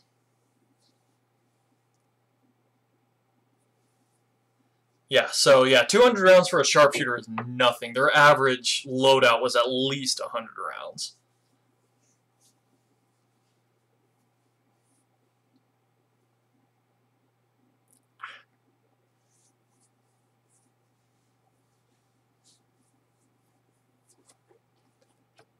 Okay. Now that I'm not distracted by incessant itching. Yeah, Matt, you were talking about sending copies of those, like, through flash drive, if I remember right, when you and I talked on the phone, so. Yes, it puts the lotion on. It does as it's told. especially by my tattoo artist. She's very awesome. So, Lego Maker, it was awesome talking with you. Fantastic questions as always. Look forward to the next live stream when you're with us talking again. So you have a good night, and yeah, see you next time. Trevor, yeah, I do not doubt that in the least. Granted, I was raised around a 30-year Marine vet, so I've heard quite a few variations and mashups of swear words. I've probably used quite a few of those myself, so I am definitely not surprised, especially with blacksmithing. Huh, Matt, that's interesting. An Enfield and field glasses.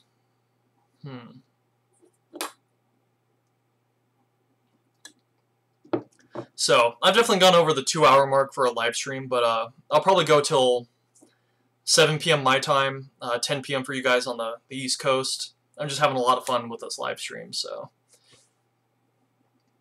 And also kind of contemplating what I want for dinner, or what I want to cook for dinner tonight, so.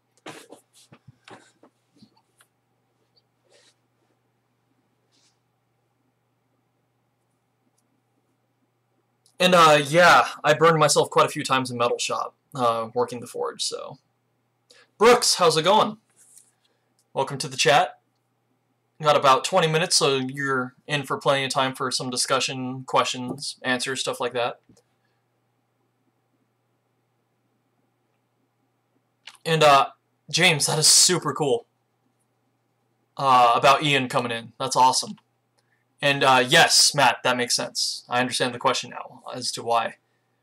And James, again, to your question, yes, the Sergeant Major does have a Model 97. However, it was civilianized after, so it doesn't have the heat shield bayonet lug. But yes, it is a Model 97 trench gun. It is beautiful, and no, it is not for sale. So, Indy, it wasn't really the CO picking out targets for the sharpshooters. It was more up to the sharpshooter's own independent shooting, really. That's why on the field, Soderling, Severson, who's not on anymore, but Turner can even say, you know, when we're out on the skirmish line at events and we're shooting at events, I always kind of start saying, you know, officers and COs first, and then kind of work your way down through color bearers, stuff like that, so. And Andrew, I did. I cooked it on our stove here at the house. Fantastic. That was a very, very good meal. I never would have thought sausage and apples go so well together. That was incredible. So thank you very much for that again. I will definitely have to try and cook that at events.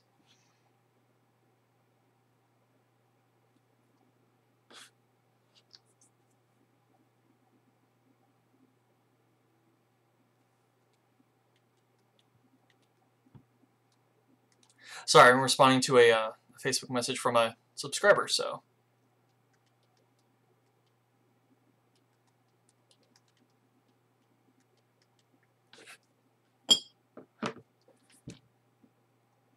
Yeah, like Turnan said, targets of opportunity. That is probably one of my most favorite things to say. And James, yeah, I will definitely add onions. I love onions already. Maybe some garlic too. I don't know. Garlic's a little too, because onions can be sweet, especially Walla Walla sweets. So hold off on the garlic. I'm thinking more steak right now. Steak with garlic, tasty. That's probably what I'll do for dinner. And Matt, yes, please do that. So. And Mac, will we ever do events in California? I plan on it. Just more of a when we can fit it into, you know, schedule between work and everything else. So we'll definitely try. I would really like to do so. I like traveling and meeting other people with reenacting and sharing information with that. So it'd be very, very fun.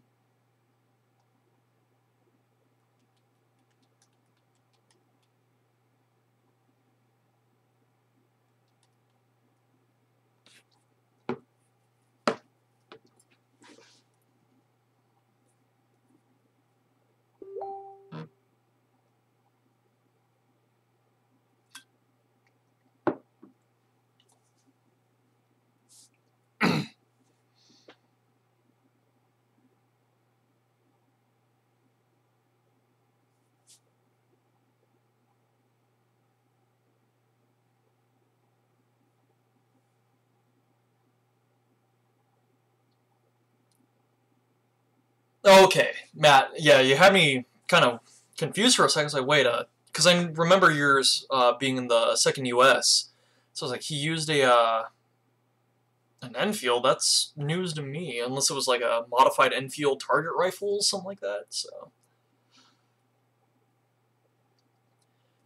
and Raul, yes, I will definitely let you know when we decide to travel south to California, depending what area we'd be in. So, and James, being a fellow music nut, I mean, for period songs, you already know one of my favorite is "Hard Times Come Again No More." However, I like it when it is slowed down. It's more sorrowful. It. I hate to say I prefer the song when it's more of a down in the dumps. You're going through struggles. You're in anguish kind of mood with that song. The Vacant Chair, mainly just because it was not allowed to be played in camps at certain points because it was such a sad, sorrowful song. We do have a company in our battalion that likes to play Hard Times Come Again No More in a very happy, hard times, hard. It's like, no, you're too happy. Stuff like that. But, yeah, definitely Hard Times Come Again No More. The Vacant Chair. Hell on the Wabash is definitely one of my favorite ones too. I don't know why. Maybe because it's one of my first memories of ever watching the movie Gettysburg when I was a little kid, and they kind of played a little bit in the fighting scenes. To me, that's just a fun one. There's also one that's a drum and fife song. I'm not remembering exactly the name of it, but there's an awesome kind of a drum solo, so to speak, in it. I have it on my computer, and when I have my headphones on with the bass amplified, it's just boom, boom, boom, boom, boom, boom, boom, boom. It's like, ooh, I feel it in my chest. It's pretty, so makes me tickle. So, along with the Grenadiers March, the British Grenadiers March, that song is. I'll actually whistle that while I'm at work from time to time, and that's a lot of fun.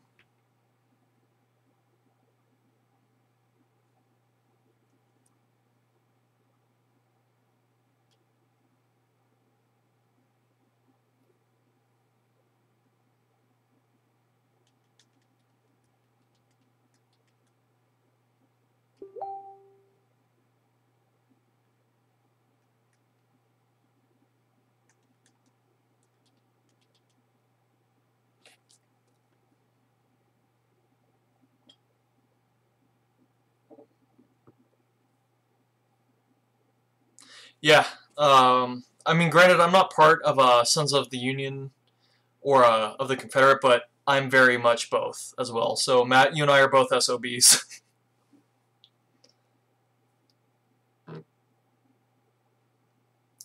That is for sure. Granted, my absolute direct descendant was a Union.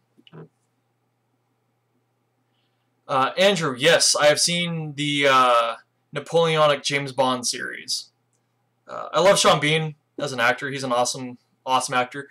Fortunately, he dies almost in every movie that he's in except for, like, Sharp. Is it absolutely correct?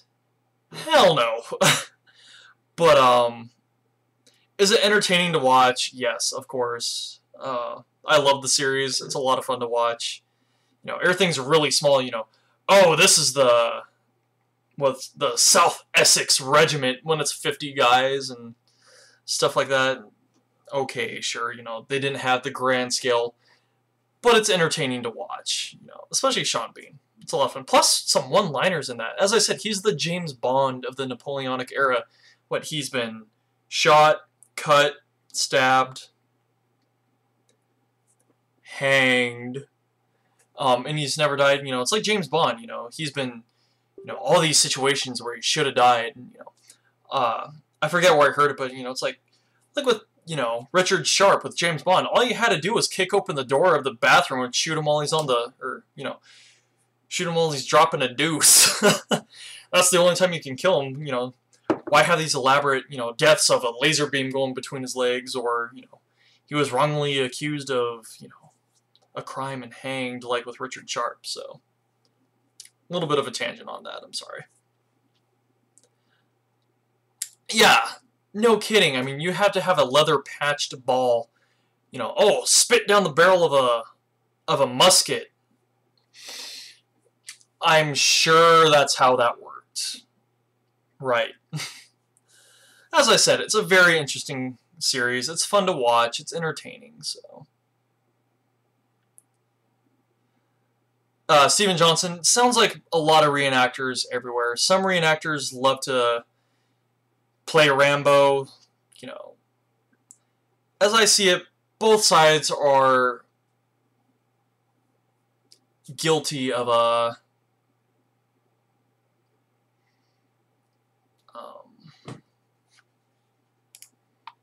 not taking hits.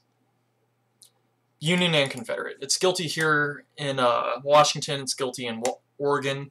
It's guilty wherever. Some units are really good at taking hits and dying in mass. Some are guilty of never dying. We had a unit of Wheat's Tigers. They did the impression fairly poorly. We call them the Cast Iron Kitties because they didn't even take a wound. Ever. And no one... Eventually they died off because no one ever wanted to play with them. Not even their own battalion.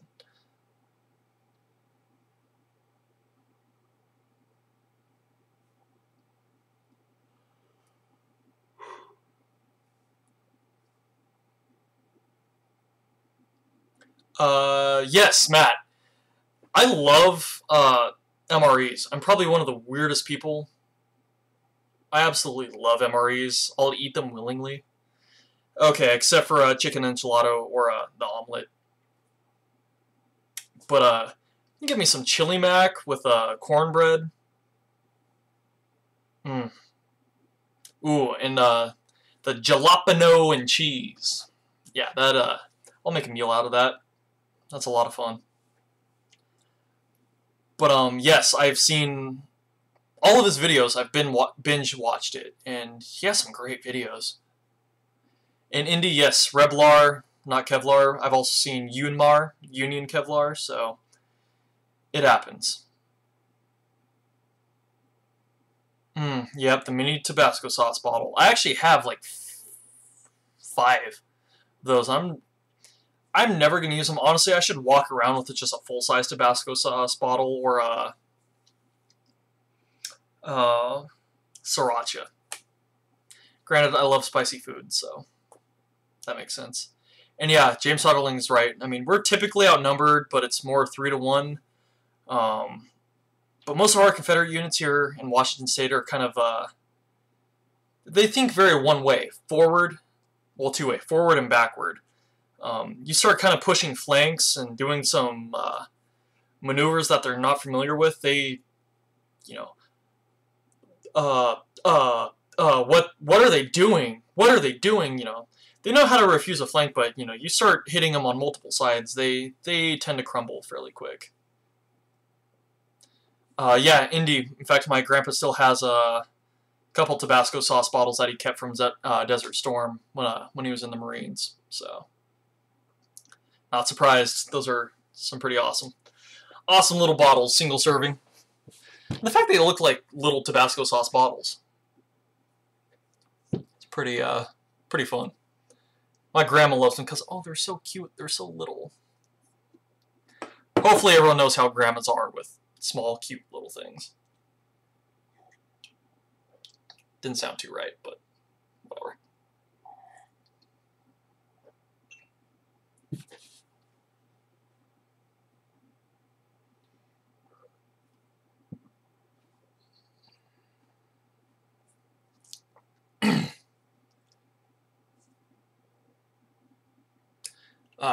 Oh yeah, so since I have a little bit of dead time here in the chat, so about 9 minutes I'll be getting off the chat, cooking some dinner and all that. 2.5 hour stream's pretty good, so. Definitely the longest by far, so those of you who have hung in there that are on the East Coast, I thank you guys very much for still being a part of this. This is a lot of fun. I was a little anxious to start doing these live streams and everything like that. Like, oh, you know, people will be on for a little bit, or oh, there won't be most or a lot of interest. But you guys are really showing that that's different. So, Indy, yeah, you're not kidding. My grandpa finds it a little odd that people are starting to reenact the Vietnam War, which is the war that he, you know, saw his elephant in. And he says most people that are doing it do it very well. However, still finds it a little weird. A little weird. He's not bitter towards the Vietnamese or anything like that. He's just, to lack of a better term, he saw some shit when he was in Vietnam. He was a scout sniper in the Marines, so for him, seeing people reenact the Vietnam War is a little, not off-putting, but just very alien to him, since he experienced it. So, oh, very too early.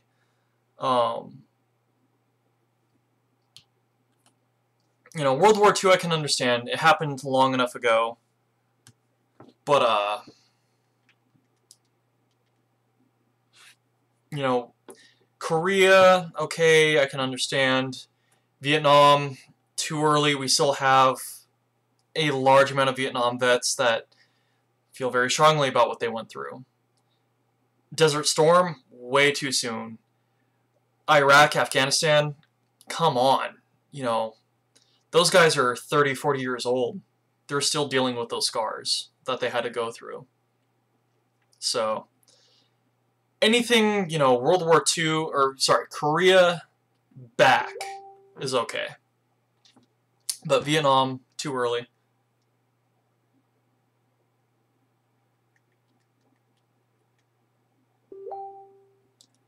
Alright, Matt, you have a good one.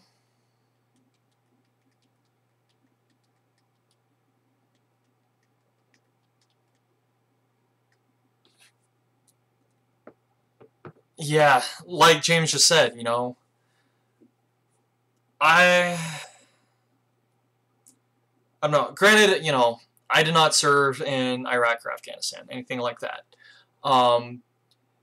So my sentiments may not be the same as someone who went through that, but to me, it's still very fresh. We still have, you know, soldiers deployed to an extent in those areas. To me, the wound is still too fresh for that to have healed over and for them to maybe accept it. Though we have Iraq and Afghanistan war veterans reenacting Civil War, World War II, things like that. But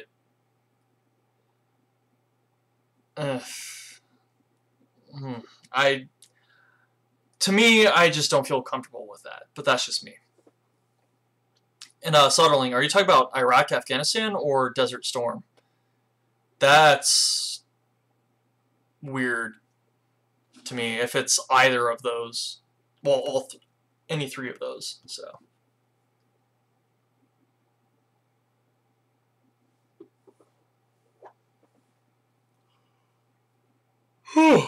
Excuse me. Did not get enough sleep last night and woke up way too damn early this morning, so.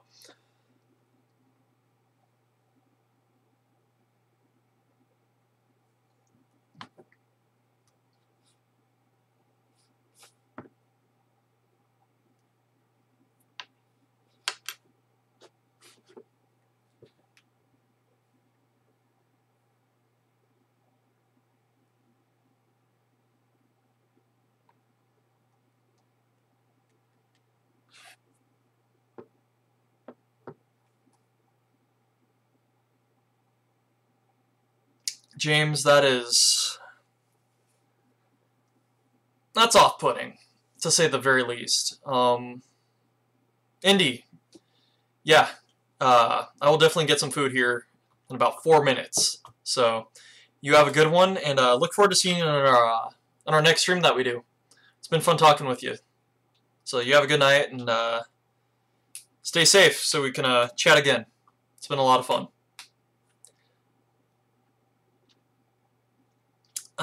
James, to put it as what's the word I'm looking for here?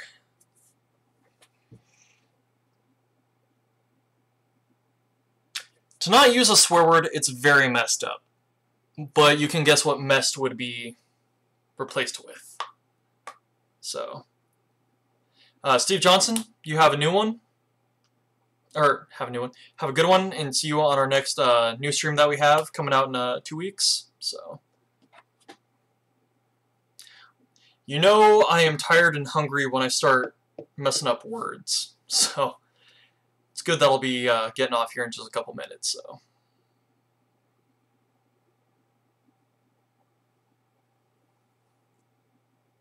what?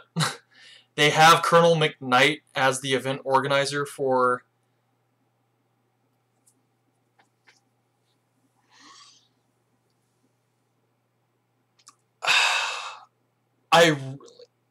I partly hope that's a joke, and I partly know that's serious, especially coming from you, James, because you look into this stuff and you're very thorough. Why the hell? Again, still too new.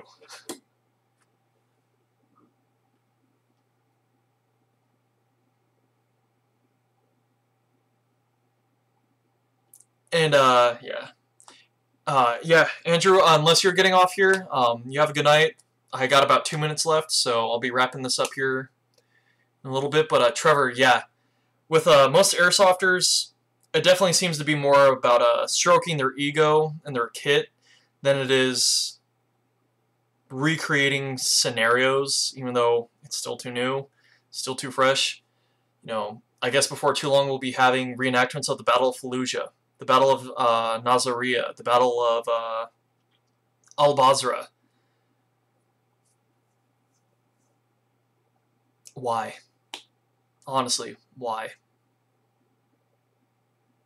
You know, granted, I didn't serve in Iraq or Afghanistan, so my sentiments may be completely wrong.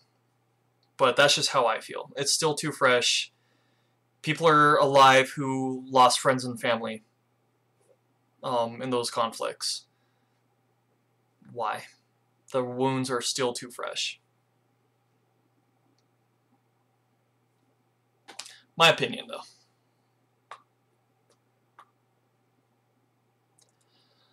James, why?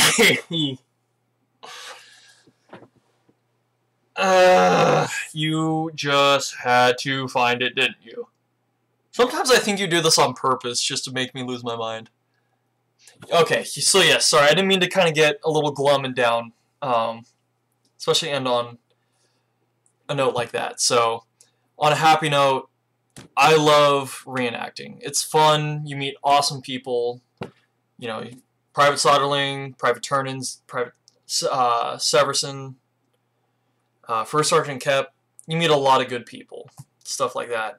And through the YouTube channel, I met a lot of good people like Trevor, like Lego, you know, everything like that. Everyone that has been in here. You guys have been absolutely fantastic as subscribers, as people in the live streams, commenters, stuff like that. You guys are fantastic. So I definitely want to end this live stream on a happy note like that. You guys are awesome. Please stay safe.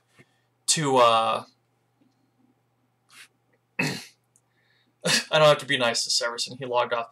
Okay, well, Severson, he knows I'm kidding. He'll probably see this eventually. But no, you guys are awesome. I absolutely love the reenactors I have here in my reenacting company, the reenactors here in Washington, the reenactors, you know, I have here in the live streams, the subscribers. You guys are awesome. So please stay safe. I look forward to talking to you guys in 2 weeks' time. Definitely plan out the questions. We'll have a more themed discussion next time instead of kind of this just random ask anything, you know, an AMA, so to speak. But again, it's been an awesome live stream. I've enjoyed talking with you guys. I look forward to 2 weeks from now, our discussion that we have. Hopefully I won't be busy working or deer hunting, anything like that. But we'll definitely plan accordingly to our next live stream that we have. And you guys have a good one. So I'm going to get off here, have some dinner, and look forward to chatting with you guys eventually. So you guys have a good one. Have a good night.